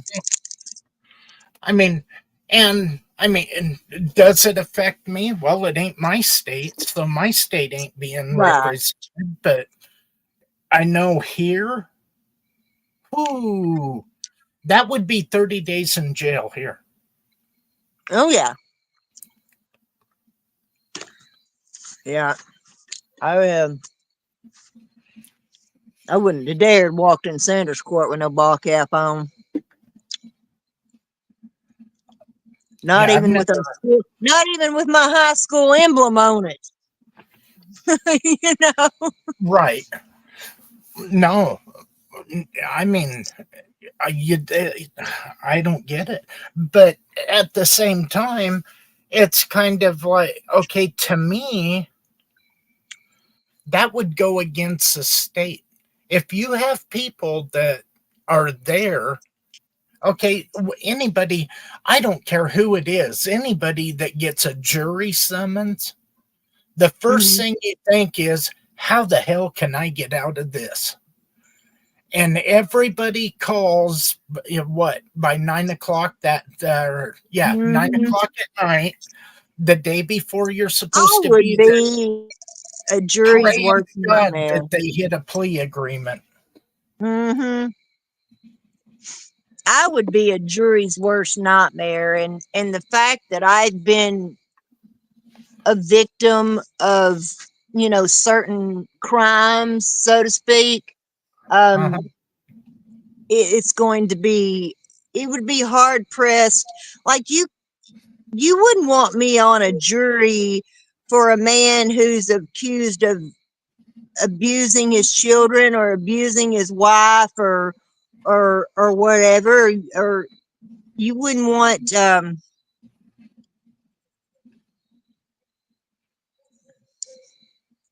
if this was an arson case, because I've been a victim of someone trying to burn my house down.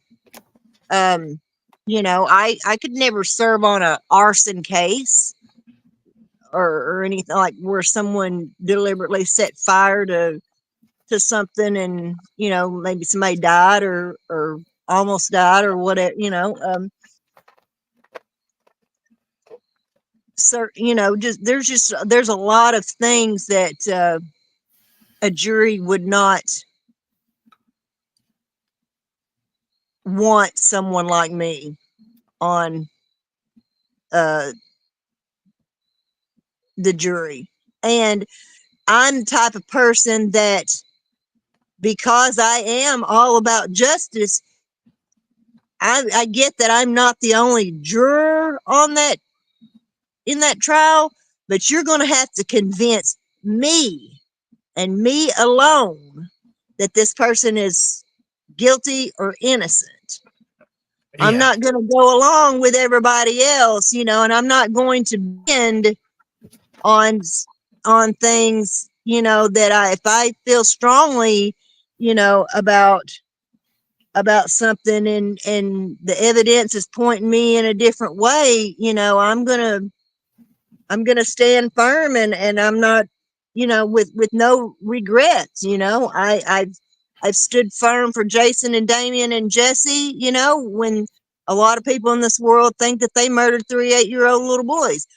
I've stood firm in defense of Darty Routier, who, is on death row for stabbing her 2 little boys to death. I don't believe she's guilty. Mhm. Yeah, but Um, Ruby, you're probably in the last generation that was taught critical thinking and to think for yourself, right. because these later generations aren't. And it wasn't until the Lou Schmidt investigation that I quit believing that the Ramseys or their son Burke was guilty of John Bonet's murder. I believe for years that they were hiding and covering up something. Uh-huh. And a lot of people still do. They still think whatever happened within that house, that there was no intruder. But there's too much evidence that points toward an intruder. But for a long time, it didn't. In the media, like I said, they have a way of spinning things that make you know these people look guilty or appear guilty. God, I remember all those damning videos, or not videos, but all those damning news segments that were coming out every single day after they arrested Damien, Jason, and Jesse, and all these horrible things. And they were just putting it all out there on the news. And then they leaked Jesse's confession, and it was on the front page of the West Memphis newspaper. His whole alleged confession and stuff that was coerced and all that. But the public didn't know that. I mean, Right. the people of the entire state of Arkansas, they wanted those boys hung on the courthouse lawn at dawn. I mean, that was just horrible. And now, like I said, so many people all over the world are still, standing strong and saying no, no, those guys aren't guilty. And Darlie Routier, she has a lot of supporters too. Hmm. I sure wish the Innocence Project would get around to helping her instead of fooling around with Scott Peterson's ignorant ass. That's another subject. All I know about him is him.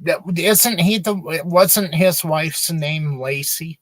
Yeah, yeah, yeah. He murdered his wife and unborn child.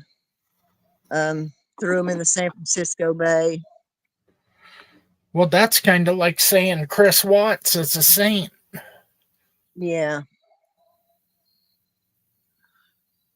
And the only I still reason I won't know ever about him understand. I is still won't ever that was the Chris Watts deal. That was just another repeat, literally repeat of Scott Peterson.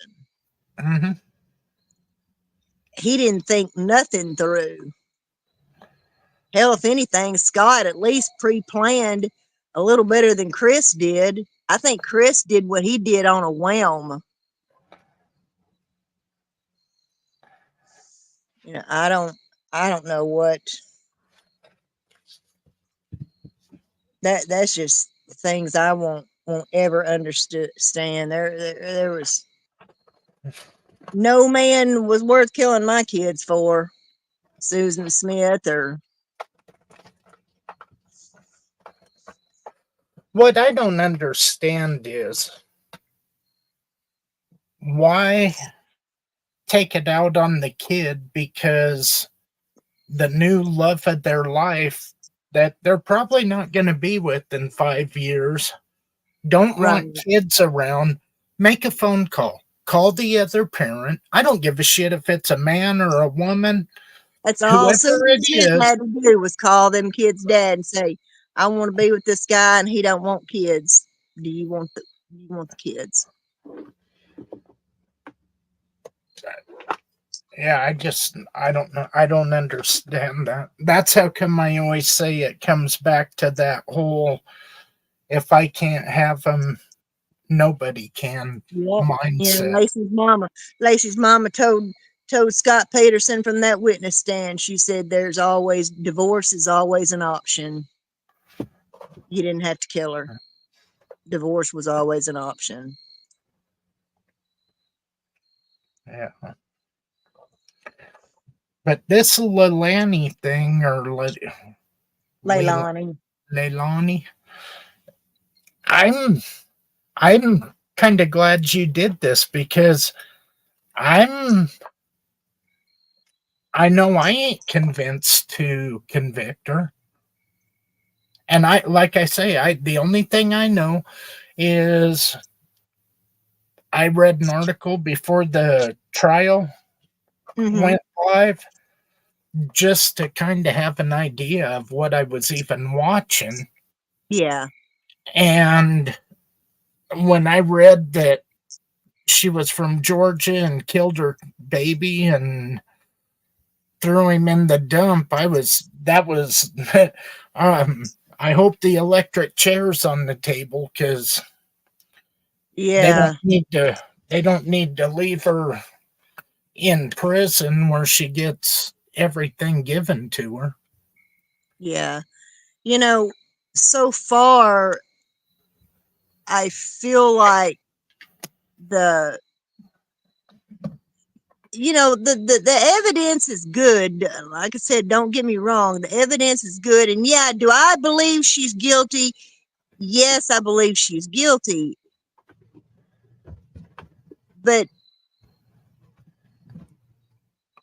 you in a court of law, it has to be proven. that's the thing is in a court of law, it doesn't matter if you are actually innocent or actually guilty. What matters is what can be proven through evidence in court, and things can't always get proven. And so you get acquittals like you did with Casey Anthony, like you did with OJ Simpson. You get acquittals, and it's that's just the Well, way it is, though. It's not about whether you're actually guilty or you're actually innocent. It's what can be proven in court. And like I said, it's all circumstantial. And yes, did we find this baby in the horrible condition that he was, recovered in, that I don't even want to repeat. I don't think I need to. I think we all know the horrific details of this child and how yeah. he was disposed of and found. I don't have to repeat it, but um I just don't know if they're going to be able to prove it or not. But I do know that even not being a juror and just watching the trial, I know her attorney's demeanor and her attorney's behavior does not sit well with me at all. Like I said, I've watched tough attorneys. I've watched Johnny Cochran in action at his best. I watched Juan Martinez in action at his best. They were some tough ass lawyers asking some tough ass questions. This guy's just a condescending asshole, just a smart ass. Did you ever watch Jerry Spence? Who? No. Who's Jerry Jerry Spence? Spence. Jerry Spence was the best defense attorney anybody could buy.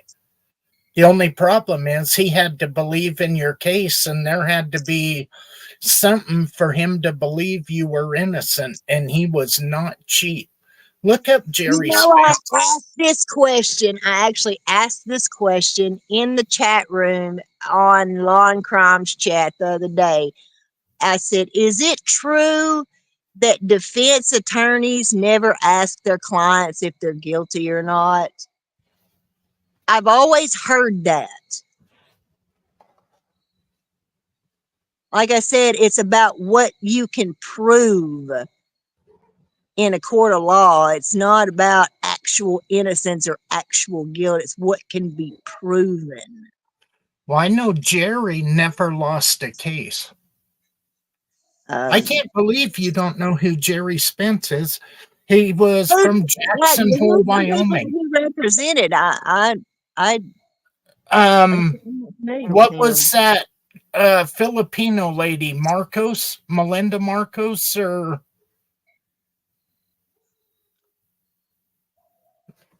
I don't know. I don't guess I know who that is. the lady with all the shoes?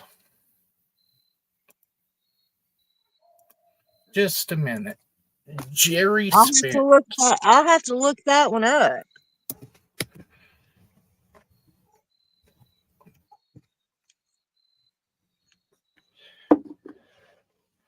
Jerry Spence, Gerald Leonard You Spence, a know, even semi-retired American trial lawyer and author.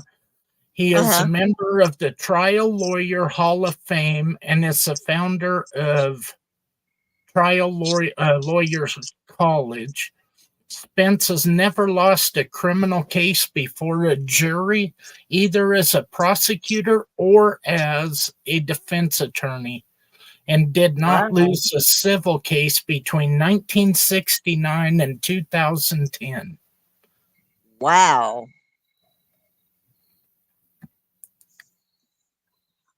Wow, Yeah, I'll have to look him up. No, I mean I'm familiar, like of course I, know all the defense attorneys from the OJ case, and then Kirk Nermy and Jennifer Wilmot, from Jody areas. Kirk Nermy, I love, bless his heart, I love Kirk Nermy to death now. But oh, I hated him during that Jody areas trial. Um, but the thing with Kurt is he did everything humanly possible to defend his client, even knowing she was guilty. Uh-huh. Even though she eventually had to admit, yes, I did it, but I did it in self defense. Right. He still did everything humanly possible, and basically his goal was to either get her off completely, or at the very least spare her life and keep her off death row, and which is what he did, which is what ended up happening. That that juror, what do you call it, the captain of the jury or whatever. Oh, the um, foreman? yeah, he kind of had goo goo eyes for her, so he was the one that voted no on convicting the death penalty. He was the only one that would not convict her of the death penalty. And he said it was because he felt that, irregardless, Travis was guilty of, you know, being abusive toward Jody. You know, I mean, I will admit that I feel like he did use her in a lot of ways, and he was living a double life, and things like that. But Lord, it was no call for her to do what she did. And that was Yeah. and that was one of those things where which you were saying, if I can't have you, nobody's going to have you. Right. And you know, Do you so remember Ruby Ridge? When the that name sounds familiar. Yeah, Randy and Vicky Weaver, when the ATF raided them up Hmm. in Idaho, and then Vaguely. the ATF killed their son, the dog, and then Vicky holding the baby in the doorway. Jerry Spence is who got Randy Weaver off of everything and then sued the government for millions. Wow. Oh, what's his face should have hired him. Oh, Alex Murdaugh. Sounds like he should have hired him. But no, he's hell on wheels. And Mm, his son, Kent, is every bit as sharp. yeah. But Well, most of the attorneys around here know two words: plea bargain. That's what they got at their education for, was to say plea bargain. yeah, about I the so only pissed, way. I was so pissed that they ended up plea bargaining with Marissa Wright on a life without parole sentence, because she should have got the death penalty, and they had a death penalty case against her. Uh-huh. But it the guy that one of the well, let's just say one of the guys she killed. Hell, she killed three guys. Two of them were friends of mine, and the other guy turned out, um, his ex-wife. I met his ex-wife through being an advocate for the West Memphis Three. I met her years and years ago, and when all this came about with Marissa, and she got charged with, she got out of killing, she got out of going to prison for killing Jeff, because she turned state's evidence against her boyfriend, and he's the one that got the life without parole sentence on Jeff's murder. But she ended up killing Joe Lee and this other guy. And like I said, this other guy, that his ex-wife, um turns out, like I said, she and I had met previously as advocates and been friends on social media for years, all the way going back to the MySpace days. Because that's how we met, was advocating for the West Memphis Three. And when all that came about, she messaged me and she said that other guy that she's accused of killing is my ex-husband. And I'm like, holy shit, no way. What a small world.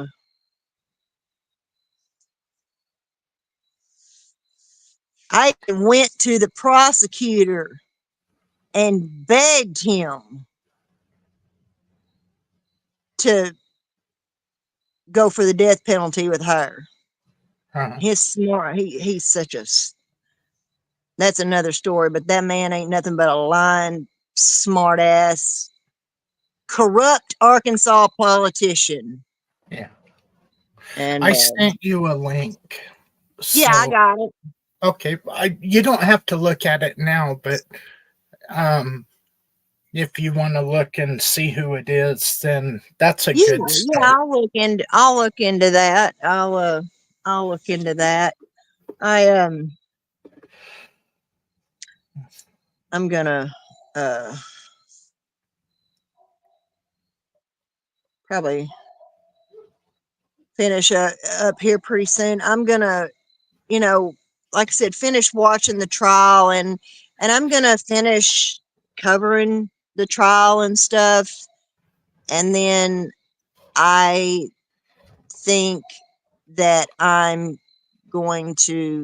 actually already started the process, is to put my channel in hiatus. I've kind of been thinking about that because really, Um, all it's I not, ever do, I mean, I don't do this to make money. I could have yeah, monetized I don't either. years I don't, ago. never have, never will, but,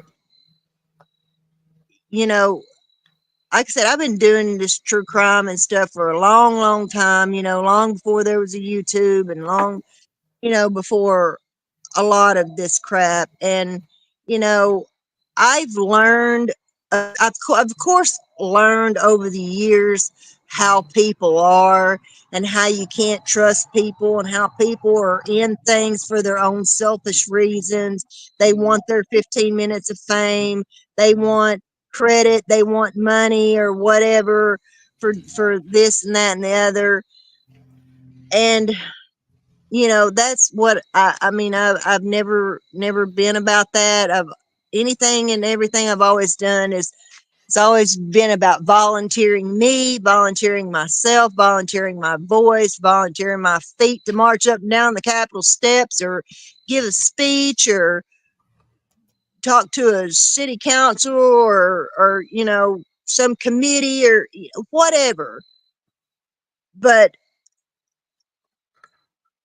what's been done in this so-called true crime community is absolutely disgusting. And it is turned into so much ridiculous stuff that it's not about these missing kids anymore. It's not about these murdered kids anymore.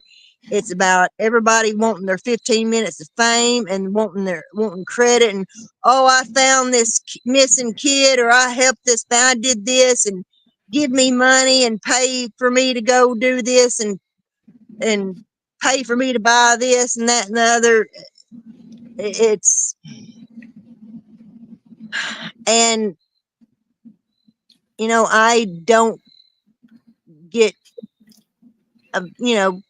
learned I got, gave a few people the benefit of the doubt, and supported some people, and did not get any support or anything in return from those people. And I no longer support those people, you know.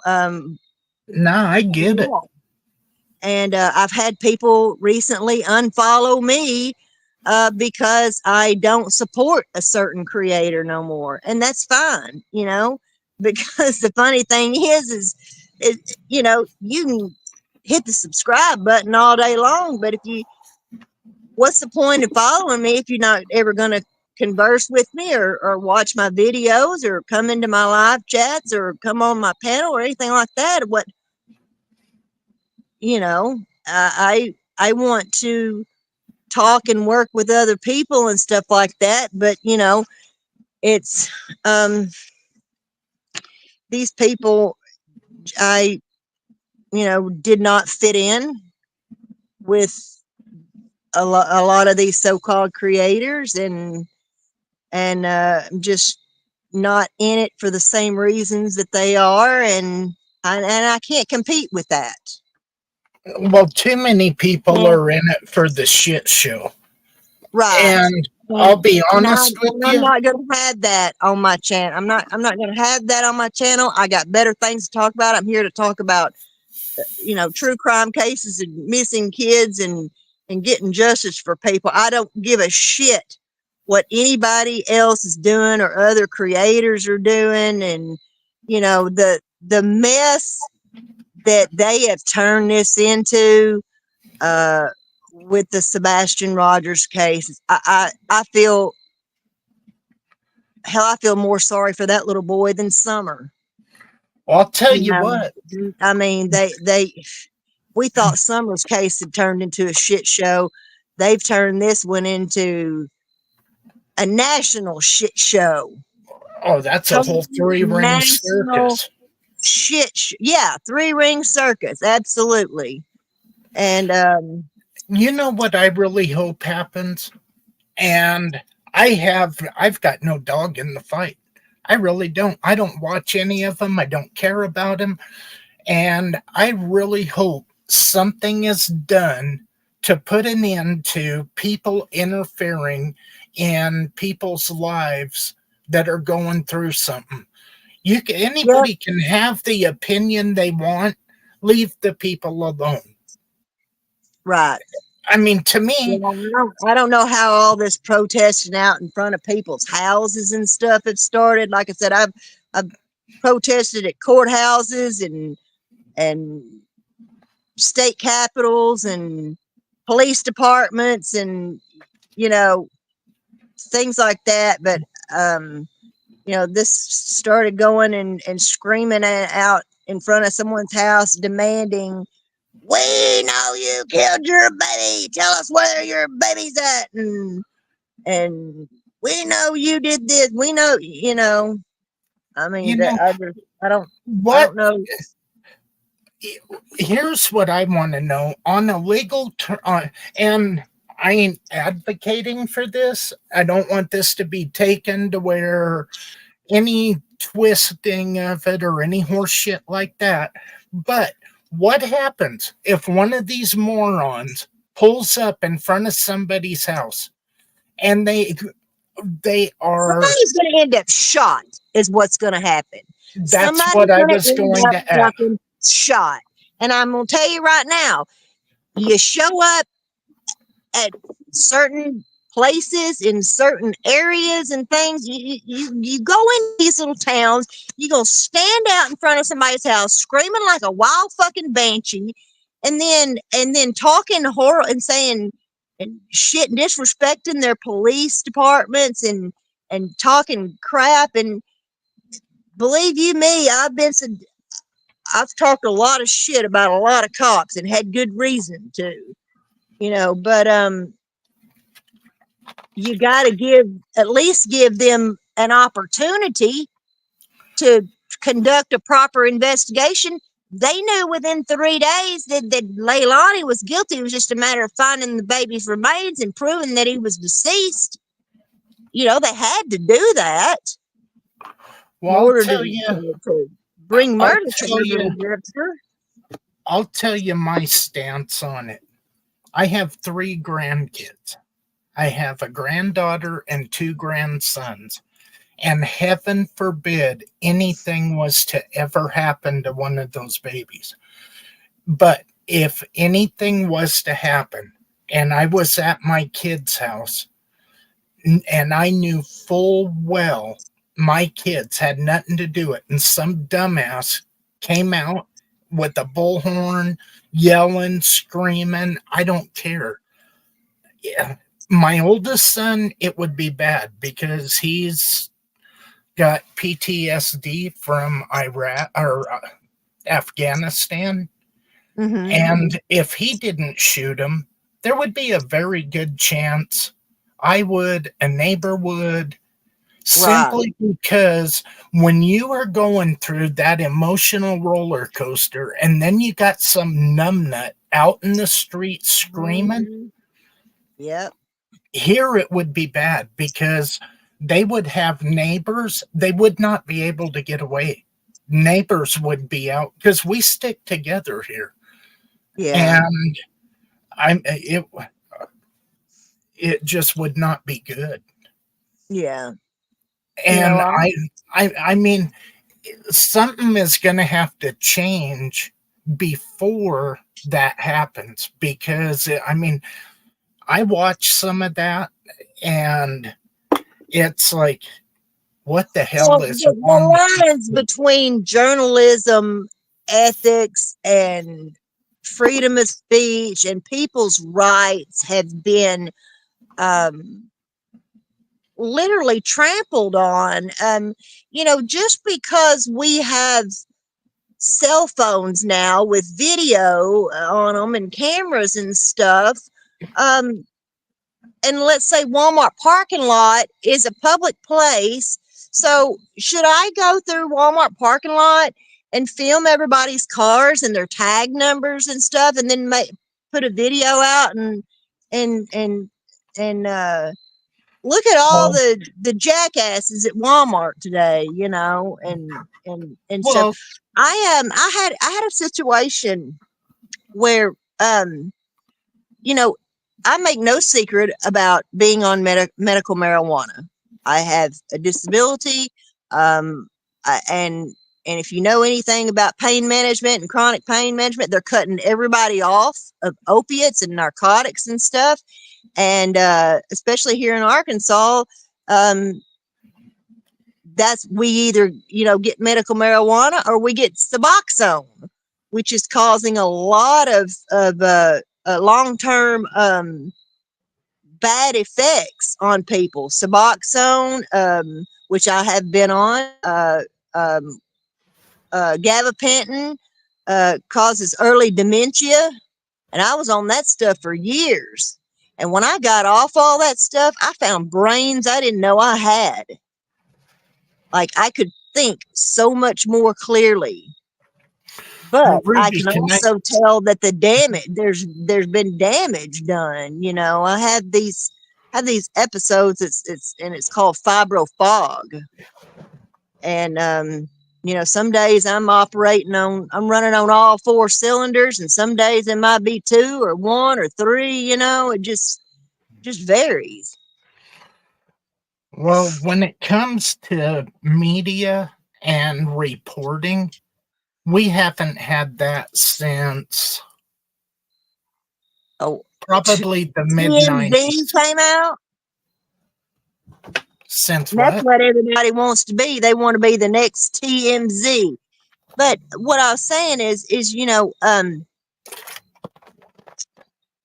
you have to have a medical marijuana card.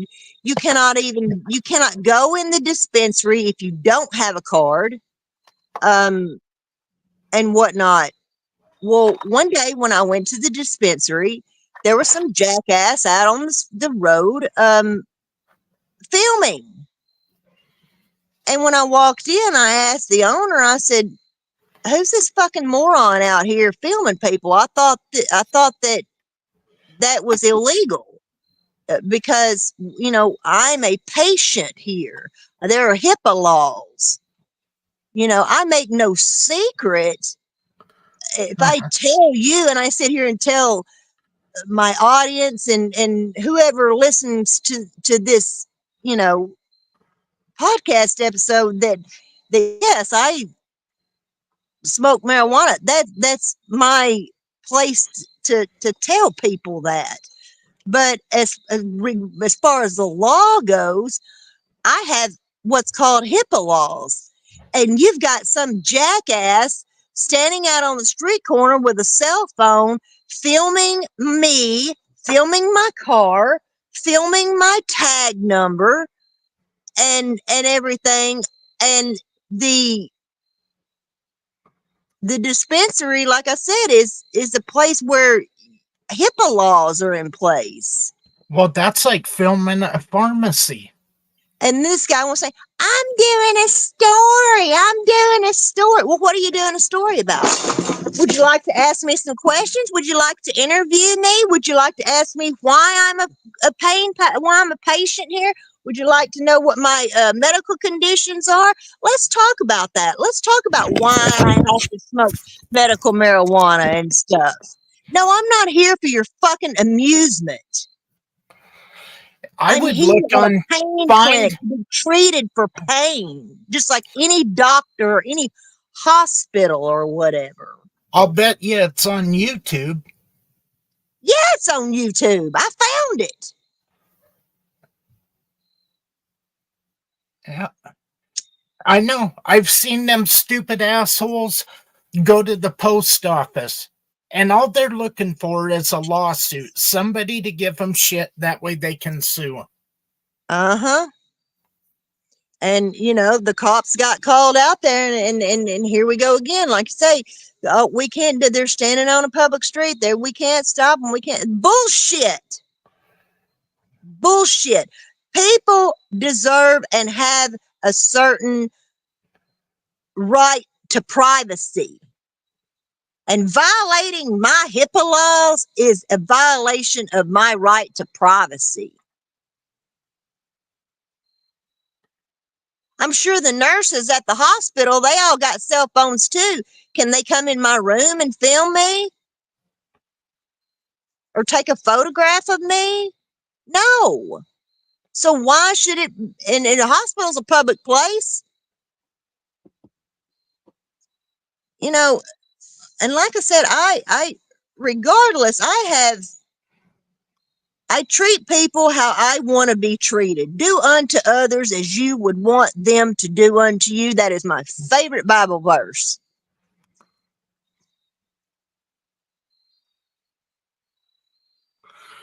You know, and this getting pissy, it's okay for you to go around filming people without their permission, but by God, don't let somebody film you for your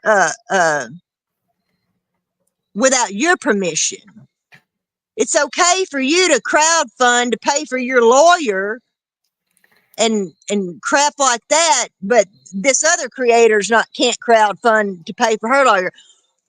All these people have got themselves into this predicament, gotten themselves into one big humongous RICO lawsuit. I wasn't even gonna fucking talk about this, but you know what? Kiss my You don't ass. have You to. people can all kiss my fucking ass, okay? You people are sick, despicable human beings, and I'm sorry that I ever gave these people a chance. You know, I tried to look.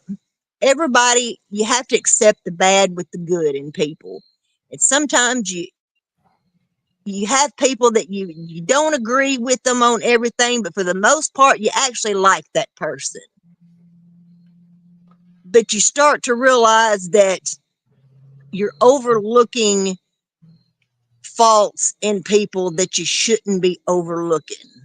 And if you're trying to dig hard to find the good out of somebody over the bad, then you're going to regret it.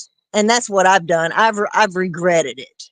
I've regretted the people that I gave, you know, an opportunity and wanted to, you know, try and work with and collaborate and things like that with, you know, you see a lot of these people, like I said, they ride each other's coattails, and they only have something to do with there's creators that they have something to do with each other only because they're a bigger creator. And so, like I said, they're just riding each other's coattails. Well, And it's then all they about all clicks and now views. they've all turned on each other. They've all turned on each other. So everybody's mad at everybody, and everybody's formed alliances and all this back and forth. Like I said, I've lost 5 followers just in this past week. And when you have as little followers as I had, you tend to notice that kind of stuff. But you know what? Sayonara, suckers. Because if you're looking for drama, it ain't here. Like I said, it comes up once in a while, and I say my piece and I move on. But what these people have done to the true crime community is absolutely sickening. And I hope kids like Sebastian Rogers and Summer Wells and Quentin, of course, I mean, Quentin won't know, but, you know, these poor little innocent children who have just been had complete circus shit shows made out of their disappearances and deaths. It absolutely sickens me, and everybody should be ashamed of themselves. These people that are making money off of talking shit about other creators, you know, and that's all they do every single day, you know. It's don't none of them know when to shut up, and then every one of them are just itching. They're just itching. Make me shut up. Come on, make me shut up. Come on, make me shut up. Make me shut up. Come on, I'll meet you in court and we'll see what happens.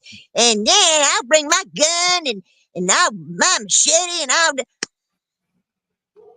You people are fucking lunatics, complete lunatics, and you should all be ashamed, ashamed of yourselves. I pity to think how ashamed my Hey, mother would be of me if I Ruby, had done some of the stuff that these people are doing. My Ruby, mother would kick my ass. hey, because you are true crime. Can I, let's do a quick interview. Okay. As a true crime channel, if you are going to clickbait or something like that, wouldn't you want to have an inside source that you could contact? That way you could go over information, or would you just cherry pick what you wanted out of news articles?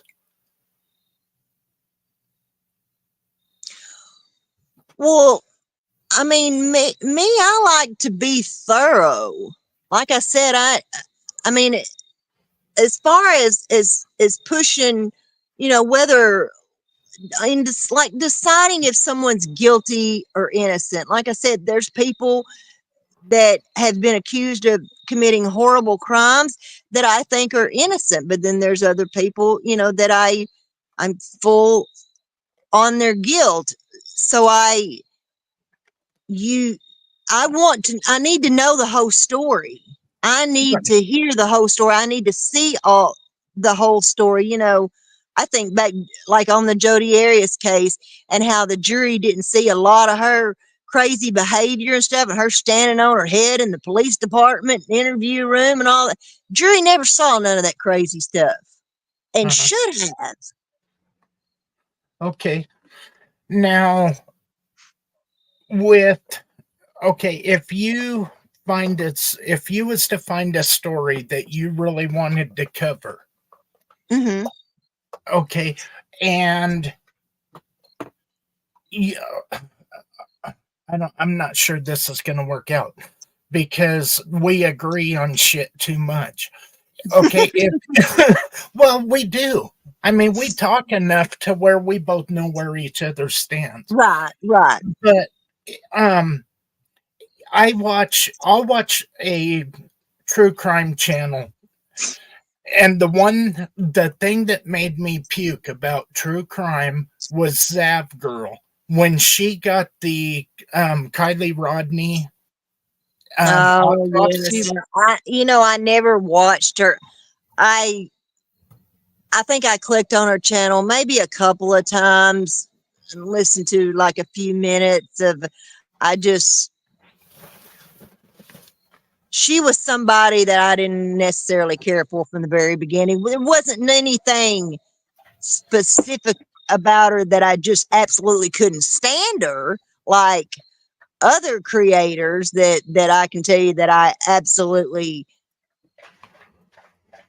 despise and cannot stand. And Uh-huh. I'm not even going to mention those people by name, but it's not people that I've actually even mentioned on my channel. Right. But there are creators out there that are just, they are horribly despicable. They Well, see, even in make that, Betty look like a saint. These people make Betty look like a saint, and that's see, in bad. the only reason I'm asking any of the questions like that, and I should have left her name out of it. And if anybody, I'm because I don't want to create a shit show. I Right. I don't Yeah, care no. about Yeah, that. listen, I don't have anything there's nothing ever specific about her that I just didn't like her or anything. I just never cared. I don't know. Like I said, I just kind of clicked on her video a time or two, or and Yeah. like I said, Well, didn't stay but a minute or two, and I just didn't. okay. And now the reason I was asking these questions is because you'll have channels that'll get the autopsy pictures, put them behind a paywall. You have creators that go out and I do their wouldn't post protest. an autopsy photo free or charge for it, either one. That's something you won't ever see me do. Is I Right. won't be posting any crime scene photos or anything like that. And yes, that is absolutely despicable. Is putting stuff on Patreon or what is that called? That, oh, what is that, Discord or whatever? I never got into any of that Oh, stuff either. yeah. I don't do Patreon. I don't do Discord or any of that kind of stuff. Like I said, I have a certain respect for people, whether you're uh, alive or deceased, whether you've been charged with a crime or not been charged with a crime or whatever. I have enough respect for Quentin Simon, enough respect for the little Routier boys, you know, and I've had, I don't concentrate on looking at deceased bodies, crime scene photos and things like that very often. But Well, I the, found, the two cases that I had, well, three cases, the three cases that I have had to concentrate on looking at things. Well, I've seen the photos of Nicole and Ron. I've seen the photos of Travis Alexander. I've seen the photos of the Routier boys, and by accident, now I've seen these photos in court of little Quentin and I've seen, but I've had to actually study the photos of the little boys from West Memphis, because those postmortem photos were so important evidentiary wise. The animal predation and stuff all came into play, where they were trying to say they were knife wounds and bite marks and cuts and things like that. It was all animal predation, and it took someone in that field to determine that this was animal predation. These were not wounds that were caused from a knife or anything like that. And this was all done by animal predation, and what happened to Christopher Byers was done by animal predation. I don't need to get into the specifics of what happened to Christopher Byers, um, what specifically happened to his body after he was put in the ditch, but the case, the details. So, but that was all animal predation. But Well, yeah, I've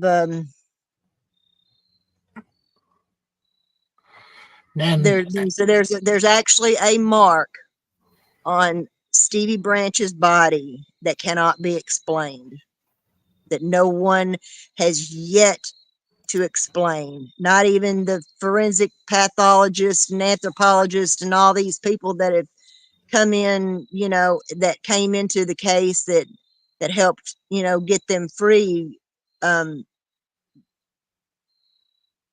through new technology and new evidence and stuff. That animal predation stuff was a you know big revelation. And it removed, it sort of like removed the element of intentional infliction of injuries by another human being, you know so. mhm.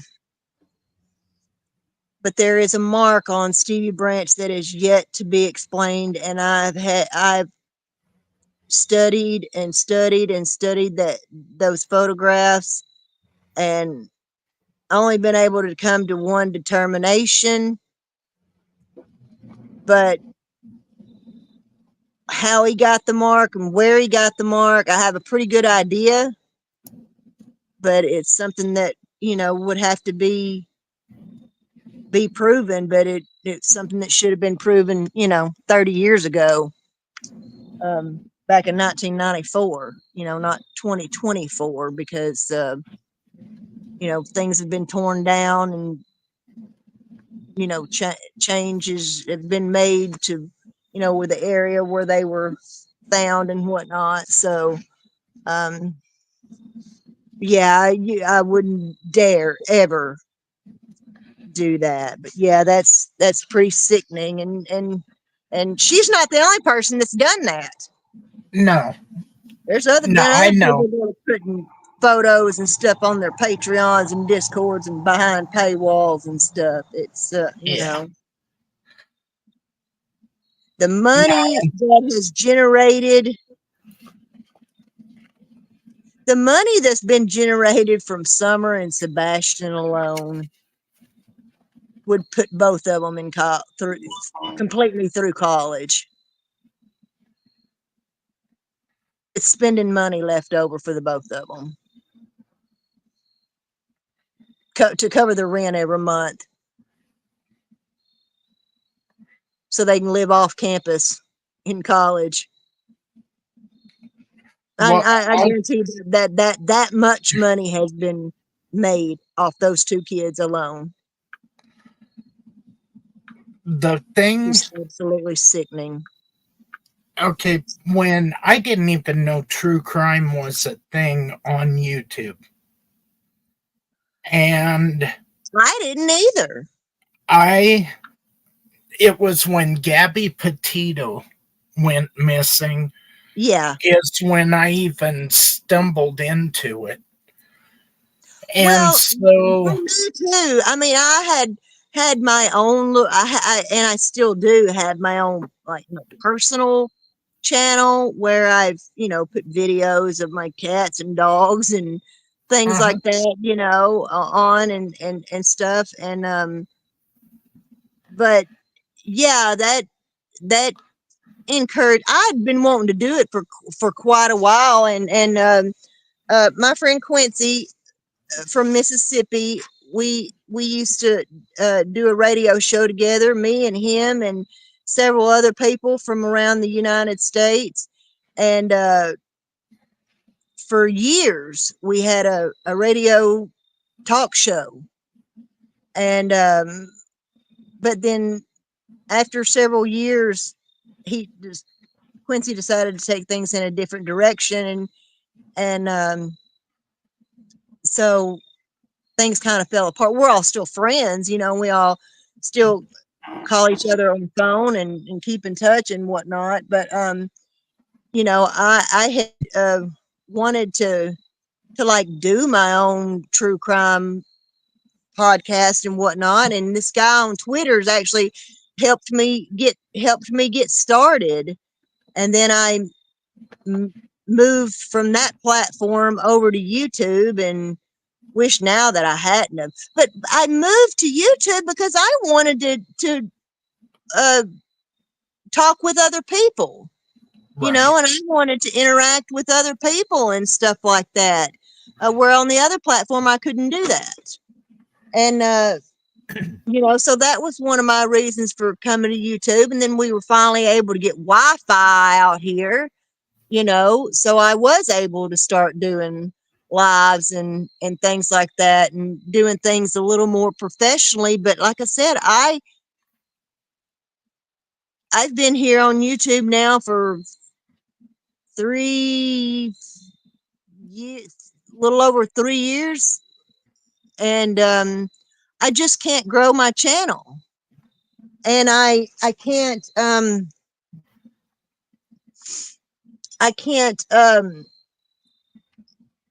tired of trying to compete with the drama. And if that's all anybody cares about is sitting around on panels and talking shit about other people, then this is not the place for me to be.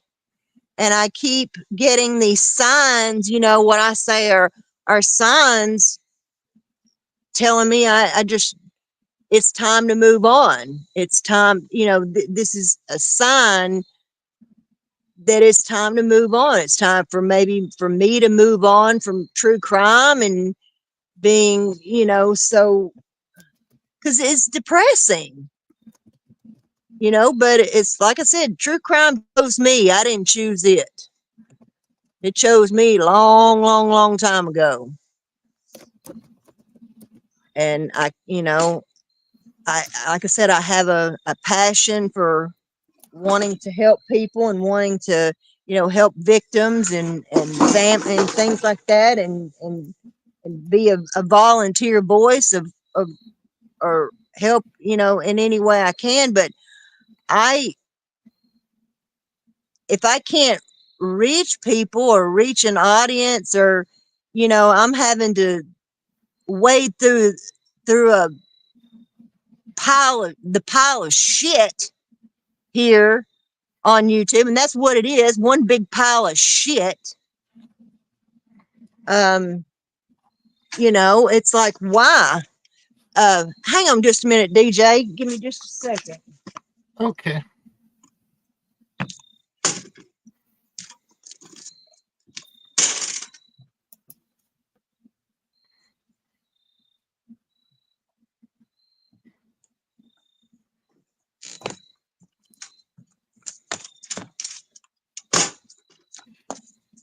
I thought I heard Ellie stirring around.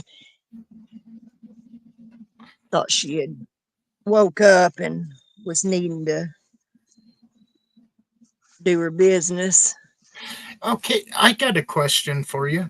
On Sure. Twitter, do you have to pay for Twitter to go live? Um, I don't know. They do those Twitter spaces and things like that, and I've gone into some of them. Uh-huh. Um, you know, um, but I don't really know how all that works, and I'm not. Yeah, you can pay, for Twitter Premium or whatever, and you can, of course, make longer posts and all that stuff. I don't know. I haven't looked into the whole, uh, situation. Well, I just opened it right now to look, Hmm. and I clicked on the subscribe button, but you can go for $267 a month, Hmm. and it's longer or post longer videos, longer posts, um, edit post, highlights, bookmarks, encrypt, and small reply boost. And Yeah. then for $7 a month, everything in basic, half ads for you and following, larger reply boost, get paid to post, check mark, whatever Grok 2 AI Assist is, X Pro Analytics, okay, Media Studio. So for $7 a month, a person can go live on Twitter. All right.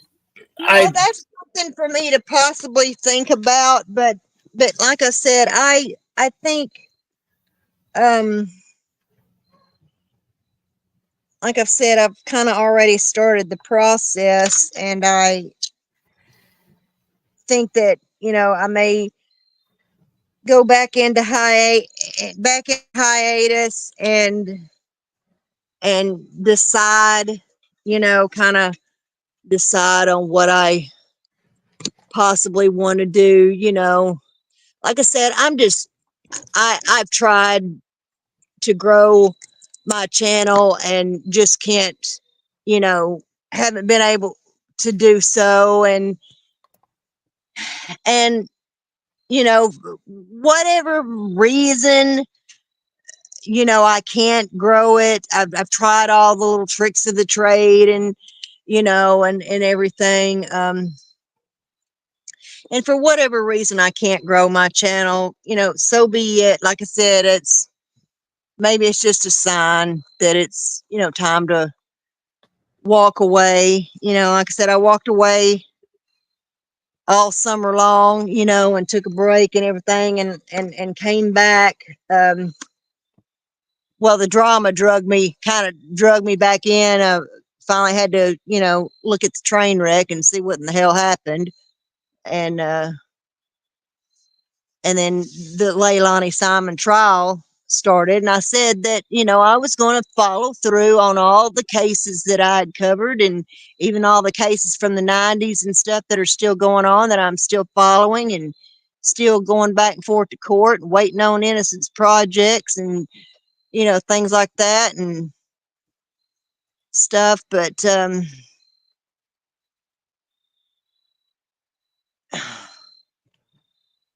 it's just the negative atmosphere, and it's almost like fighting a losing battle, you know. No, I get it. Shit, you're everyone I know is trying to build a channel, and I destroy mine every time I start getting people in there. I start doing music videos, and that thins them out Yeah. quick. Well, I enjoy singing. That's something that makes me, happy, for however, I mean, I don't claim to be any kind of great singer or anything, but it's that app that I go to, and I record songs and stuff like that, and interact with other people, and I sing duets with people all over the world, China and Malaysia, and you know and it's fun, and it's an encouraging atmosphere, and it's you know um you don't get people leaving comments, "You sound like shit," or "Boy, you blew that song. You fucked that up." You get people leaving comments like that. I, you know what? Every Now, this time I get is just the atmosphere. Because at the end whenever of the day, YouTube allows all of it. YouTube allows it all. oh, that last live I got, I had, oh, yeah, you're just another right wing extremist domestic terrorist. And it's like, Oh, well, I guess I got a I won't see you back then, will I? I don't give a fuck what anybody thinks. Christ, I actually got a warning from YouTube with a threat to take my channel down for bullying. This is a true story, y'all. I was threatened with having my channel taken down for bullying. And I'm like, what the hell? I get this notice from YouTube. I'm like, what the heck? When was I bullying somebody? What video? I mean, I've not bullied any. What in the world are they talking about? So and I can't even find what video they're talking about because the video's been removed. And I'm like, well, what are they even talking about? What did I do? Come to find out, I shared someone else's video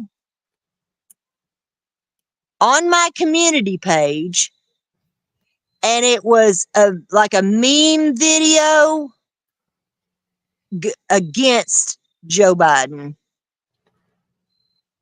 Really? Yes, sir. If I'm lying, I'm dying. If I Because I started. shared a video, didn't make it myself. And in no way did I ever threaten the president of the United States on my YouTube channel.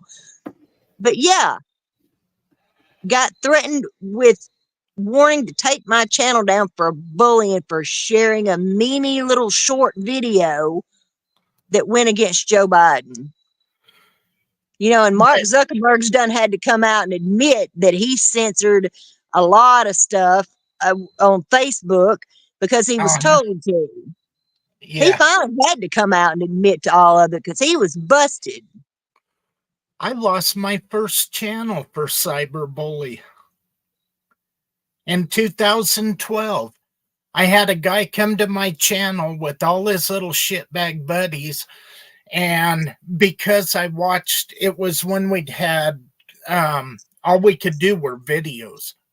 And I left a comment on a video, and then this asshat and his buddies came to my channel, and I told him, I said, well, I'll tell you what, Skippy, you bring your New York ass out here and I'll stomp a Colorado mud hole in it. And he had all his buddies, they reported me, and I lost my channel for being a cyberbully. Wow. And he came to my channel and started shit with me. See, that's what I'm saying. YouTube allows certain stuff, and yet, and then other people get in trouble for it. It's just like those times that I've made those little videos singing for summer. You know, that's my voice singing those songs to karaoke music. But yet that it's copyright. I mean, it doesn't go against my channel. It's copyrighted, but it's allowed to be used. But what they do is they shut the comments off and make it to where you can't turn the comments on, and no one can comment under a video where you've got not a copyright strike, but a copyright like violation, more or less.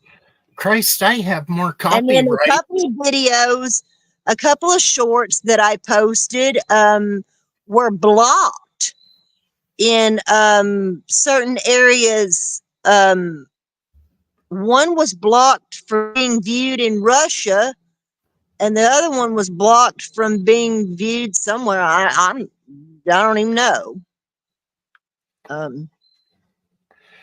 Like I said, I'm in the process of putting my channel into hiatus, you know, because I just yeah,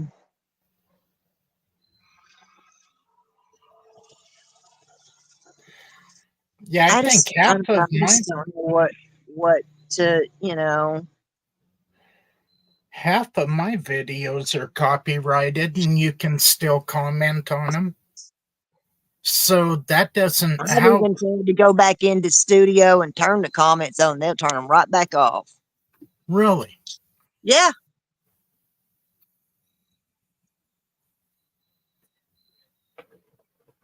But I just thought, you know, this is all stupid crap. and I'm getting in trouble for stupid crap.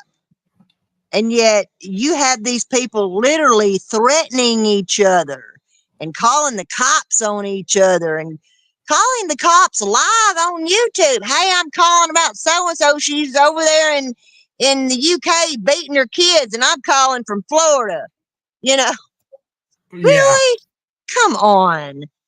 These people have called CPS on each other. They've called the cops on each other. They've done called in fake wellness checks and, like I said, lawsuits and back and forth into court and, oh, pay for my lawyer because I don't know how to shut the fuck up. I don't know how to shut my mouth. So can you give me some money to pay for a lawyer? Like I said, nobody thinks that everybody can call themselves a journalist or an investigative journalist or whatever. No, you're just a fucking nuisance, is what you are. A complete nuisance. And people are just taking the freedom of speech. I believe in freedom of speech, but you can't censor some people and not censor other people. You can't condemn one person for something and not condemn somebody else for it. Or Yeah. allow this one to do this and not allow that one to do that. Yeah. It We just. know how that works. If Mm-hmm. you are, oh, I get more And because, shit like I said, at the over. end of the day, YouTube allows it all. I'm just tired of swimming through the shit.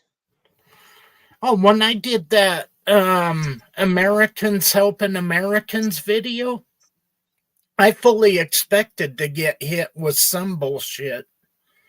I even And actually changed some of the settings on my channel to try to see if I could get into a different algorithm, a different how do I say this? A different algorithm atmosphere, by changing like I said, certain settings and changing what subjects. demographics. Yeah, the subject. You have Yeah. different subjects: crafting, DIYing. You have entertainment. You have uh, activism and nonprofit. You have just different subjects that you Uh-huh. have to base your videos. Um, and so I've tried to do that to see if I could maybe like get out of this swimming pool and get into another swimming pool with Uh-huh. some friendlier and better people that want to discuss cases and talk about cases. And like I said, maybe I get that I'm not everyone's cup of tea. I'm not saying anybody has I'll to be right back, listen. Ruby. Okay. Um, Not saying anybody has to like me or has to listen to me or anything like that, but it's just when you feel like you don't even have a chance, because you're wading, like I said, wading through a pool of shit, to try to reach an audience that cares about the subject matter that you're talking about. I want to talk about cases. I don't want to talk about creators. There's not anybody out there that I would actually piss on if they were on fire, except for you and Pam and Griff and old Lady O and Robin and Phyllis and a few other people. Um, I just don't want no part of any of it. Oh my And goodness. that's where you run into trouble. Because I Yeah. know it does not matter where I go, except for hunting, fishing, and survival. Mm-hmm. Them three have no drama. Yeah. And it's I'm surprised that it hasn't worked its way into that. Yeah. Yeah, I think I think any little sort of genre that you go into, there's always drama. You know, there's oh gosh, my youngest daughter, you know, she's a self-taught makeup artist, and I'm been working on a lookbook for her. I'm making a what's called like a lookbook video of Uh-huh. all of the different makeup looks that she does for work. She's a manager at Ulta, Uh-huh. and especially in during Halloween or the whole month of October, they are allowed to wear. They have to wear their regular work like clothes, like black and white, you know, uh, clothes, but they can do whatever they want to with their hair and their face. And so she has all these just amazing makeup art that she has done, and looks that she has done that are just absolutely amazing. And she is completely self taught. And I'm doing that lookbook for her right now and putting these all together in a video. And it's so good so far. I've been working really hard on it Uh-huh. um,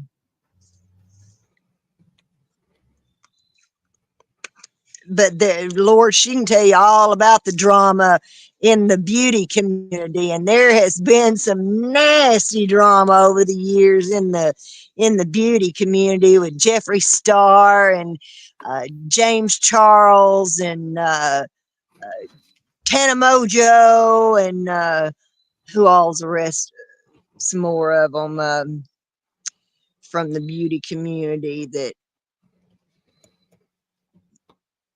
have been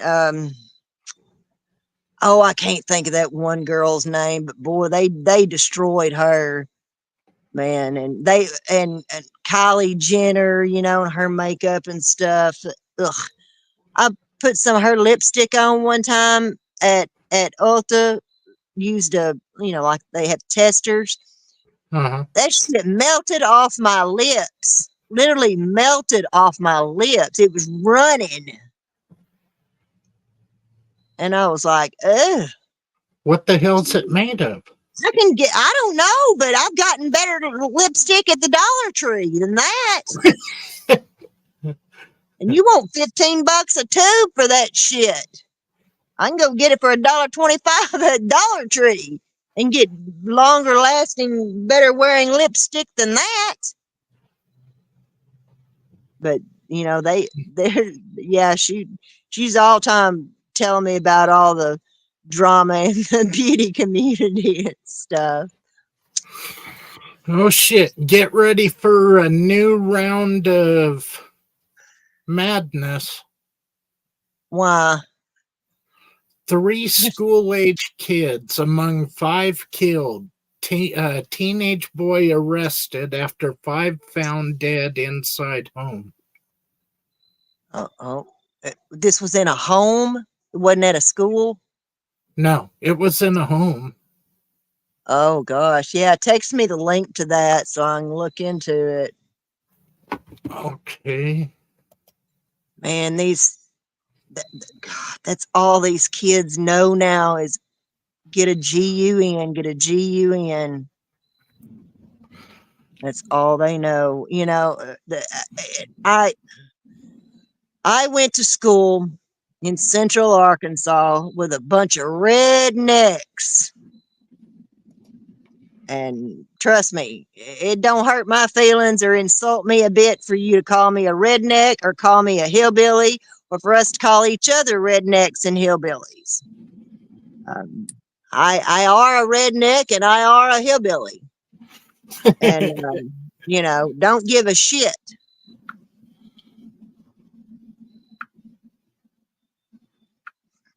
But I went to school with boys with Jeeps and pickup trucks with gun racks hanging in the back window with about 3 or 4 loaded shotguns, unlocked. We had some locker bashings. We met at the cemetery or at the pipelines or somewhere, somebody's yard, somebody's house, and fought it out. We would have never, ever thought about carrying a gun in the school and shooting anybody. Yeah, Ever. but you know what the difference is, don't you? I graduated high school in 1984. I And graduated in 88.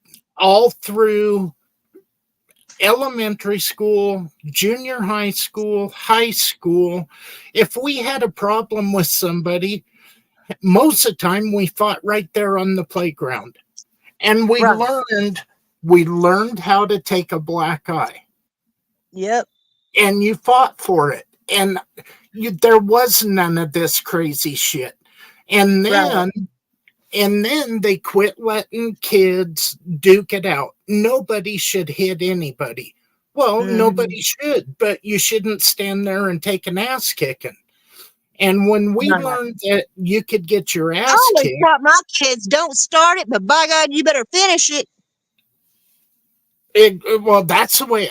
Oh God, I remember if I had Then I'll come a pick you up. problem with somebody, I've had to go pick my kids up at school. I remember being told when I was a kid, if I ever see you run, I'll kick your ass. And My youngest one, she got in trouble a few times because she wasn't going to take no crap off nobody. And that kid was raised watching wrestling. This kid pissed her off in the line at recess one day. She clotheslined. She did clothesline his ass right there in the damn recess line. And then one time she was over at a friend of mine's house and they were playing with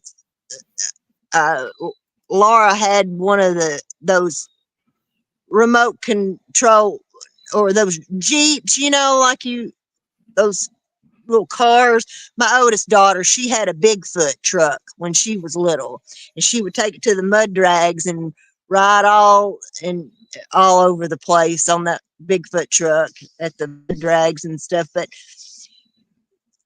they were playing with this. They were taking turns, driving the little Jeep and whatnot. And the little boy wanted to turn and, or something. And he did something to Shaughnessy or whatever. And she fucking reared back and slapped him with some sweet chin music from Shawn Michaels. Brenda calls me on the phone. She said, Amy, she said, Shaughnessy done got it. They got in, the kids, like I said, kids got into it, and she reared her foot back and she kicked him right in the mouth. And y'all, I'm terrible. I just died laughing. She was like, it's not funny. It's just funny. I'm sorry. Do you know the same reason your son got kicked in the mouth is the same reason my ceiling fan blade was broken, because my daughter was trying to pretend like she was Shawn Michaels, and she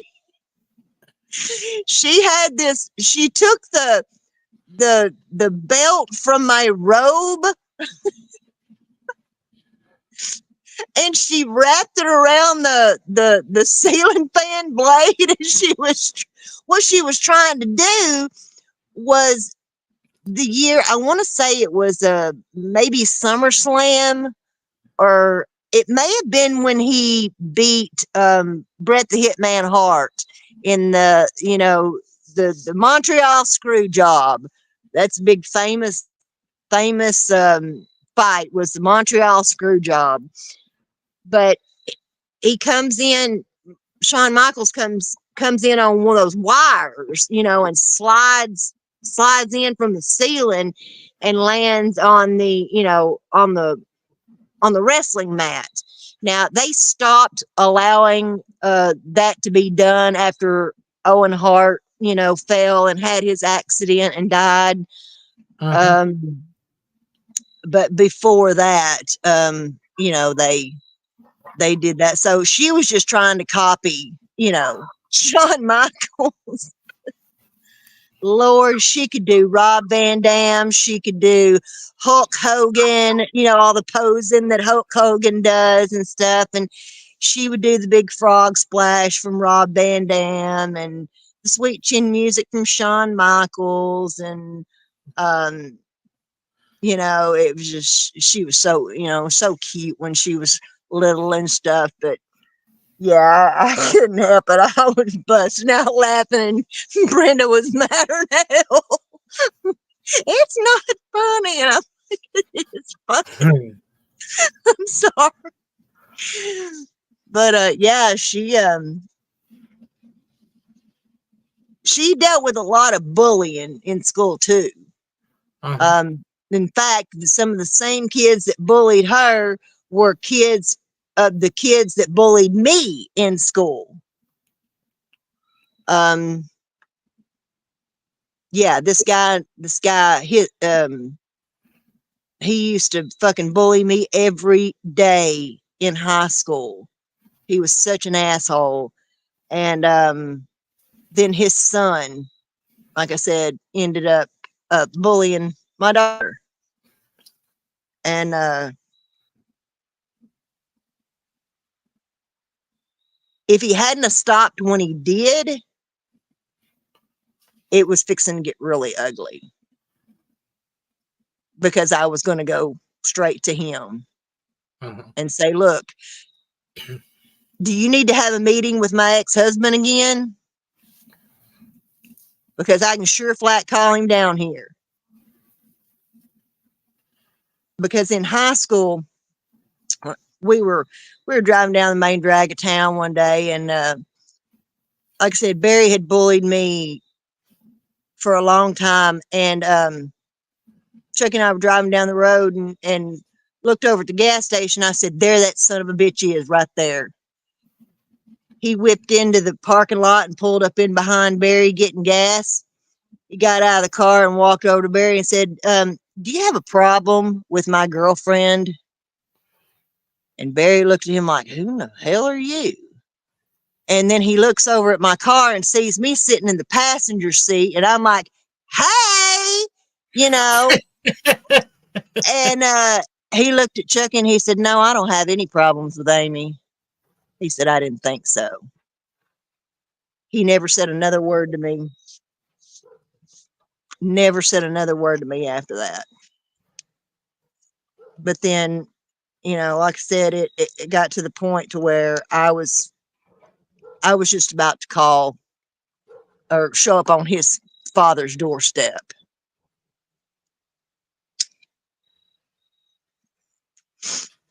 And then, but these teachers they're also, they just let crap go on. And I'm tell you, the teacher that she had in fourth grade, fourth or fifth grade. I don't remember if it was fourth or fifth grade. She'd have to tell me. But that woman had no business being a school teacher. When a school teacher looks at you and says, I hate kids, I can't stand kids. Like, why are you a school teacher for fourth graders? And you're going to stand here and tell a mother of a child in your class that you hate kids? Yeah, that kind of screams wrong profession. Exactly.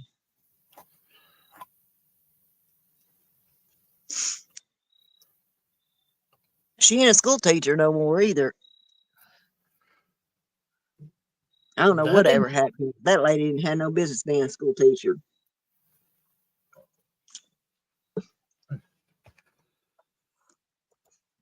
Well, I think I am gonna jump off of here Yeah, and me too. I'm still sitting outside and it's getting cold and I've got to go in and get Ellie, let her do her thing and try to drink and eat a little bit before we finally call it a night and go to bed. I haven't even normally my kids and I always have, we've always had a ritual of watching you know Halloween movies and stuff, all throughout the month of October. And but since Ellie got sick, at the first of the month, and I've just been in the house and staying near her and everything, and yeah. haven't even I haven't even sat outside and watched any sky. Well, I did. I watched Dream Warriors. The Freddie. Yeah, that's my favorite Freddy movie is Dream Warriors, and I did watch that out here um, one night on my big drive-in screen, but I hadn't watched any others because, like I said, it's all my attention's been toward Ellie, and by the time this time rolls around, I'm tired. Yeah. But I did want to come on and talk more about Leilani and everything going on in the trial, and like I said, don't don't anybody be shocked. Don't be surprised if things don't go our way. I mean, I'm just like I said, I'm not trying to be negative Nancy or Debbie Downer, but I think we need to prepare ourselves. My philosophy is always think the worst and hope for the best, and that way you're not disappointed. That's true. You know. But I'm Yeah, glad you came on with me, and we got to discuss all this. Like I said, that's what I want to do is talk and discuss these cases with with people. I'm not, there's no motive behind any of it. Like you say, not trying to make money out of this, not trying to make no kind of career out of it, or it's my job. No, it's not. This is my a passionate hobby, basically. well, I'm sorry I brought up that name. Oh no, I don't mean worry about that. that's No, you're fine. You're fine. I Um, could have done that more tactful because I don't know. I just well, well, we're both it on. needs to be said. I mean, things like that need to be said, and people do need to be called out for it because it's disgusting. It's like I said, true crime is, it is. It's a hard subject and it takes a lot out of you physically and emotionally. I mean, I know what it's done, to me over the last 30 something years, and let me tell you, I've had to fight real corrupt police officers and real corrupt sheriffs and governors and medical examiners and undercover narcotics officers and police chiefs and mayors and things like that. I've had to fight these people tooth and nail and had it and even had evidence that gave me the right to call somebody a murderer. I had evidence, loads of evidence that I can stand and call someone a murderer, and yet they're still walking the streets. In fact, they hold a high title in Arkansas government. That's why they're still walking the street. And They're one of them forgot protected. about Arkansas a long time ago. Him and his nasty, ugly old wife. I don't have to tell you who that is. Slick Willie and Witchy Woman.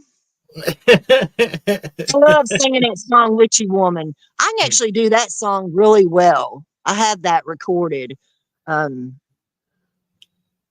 That and Devil Woman. She's just a devil woman with evil on her mind. Beware the devil woman. She's gonna get you. She's gonna get you from behind. Witchy woman. She got the moon in her eyes. Boy, does she. She got the red eyes of Satan, that woman does. I got a strike for a video about her. Ugh.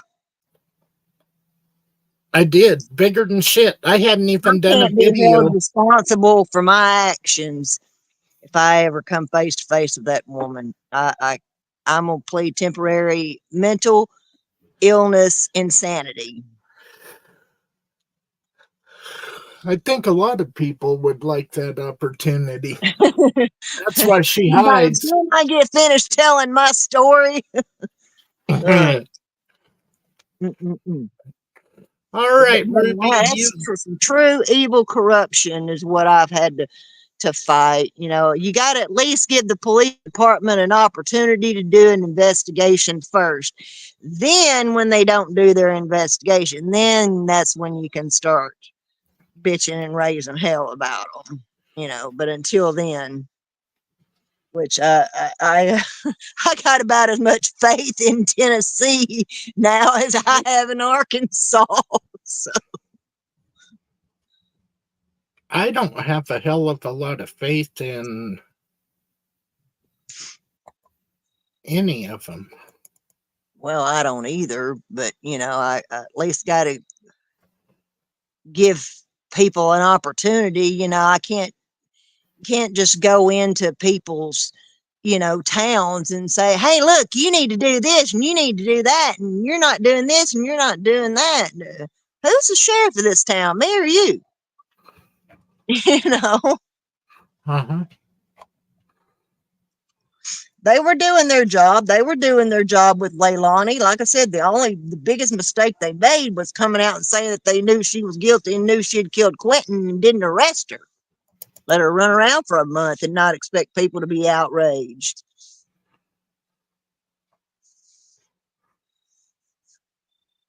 Well, all right, DJ. I guess we're gonna end this, but thanks so much for coming up, and thanks everybody for listening. And if you're listening to this on replay or whatever, I'll be back again to, you know, discuss more later in the week as the trial goes on and talk about the testimony and whatnot. So if you like, hit the subscribe button, hit the like button, and turn on the notification bell if you want to come back in and discuss these cases with me and talk about them. You're anybody and everybody to a certain extent, let's just say, is welcome to come up and discuss the cases. So, but Well, DJ, thank you for being such a good friend to me. I really treasure your friendship and really appreciate it. And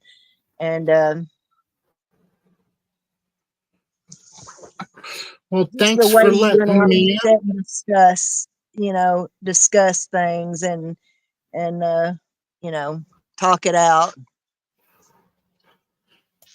Well, I mean, anybody can have their own opinion. I just, you know, I don't, well, hell, we know each other well enough to, Right. but I appreciate it too, Ruby, and I will talk to you later. Thanks All for right. letting me up. You're welcome. I'll talk to you soon, DJ. All righty. All Bye. righty. Bye-bye.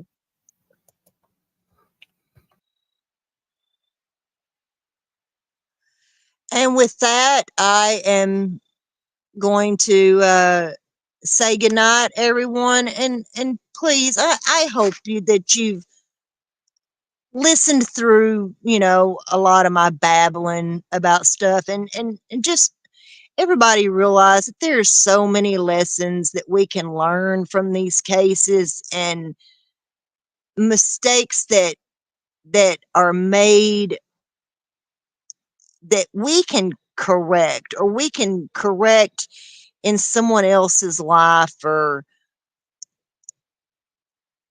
and to prevent this from happening again. Like I said, there's so many lessons that can come from this case and things that we can learn. And as we all say in the true crime community, if you see something, say something. Maybe if somebody had spoke up, little Quentin might still be alive. you know I don't know.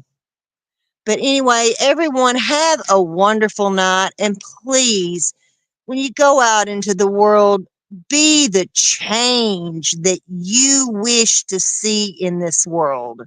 As Michael Jackson said, it starts with the man in the mirror.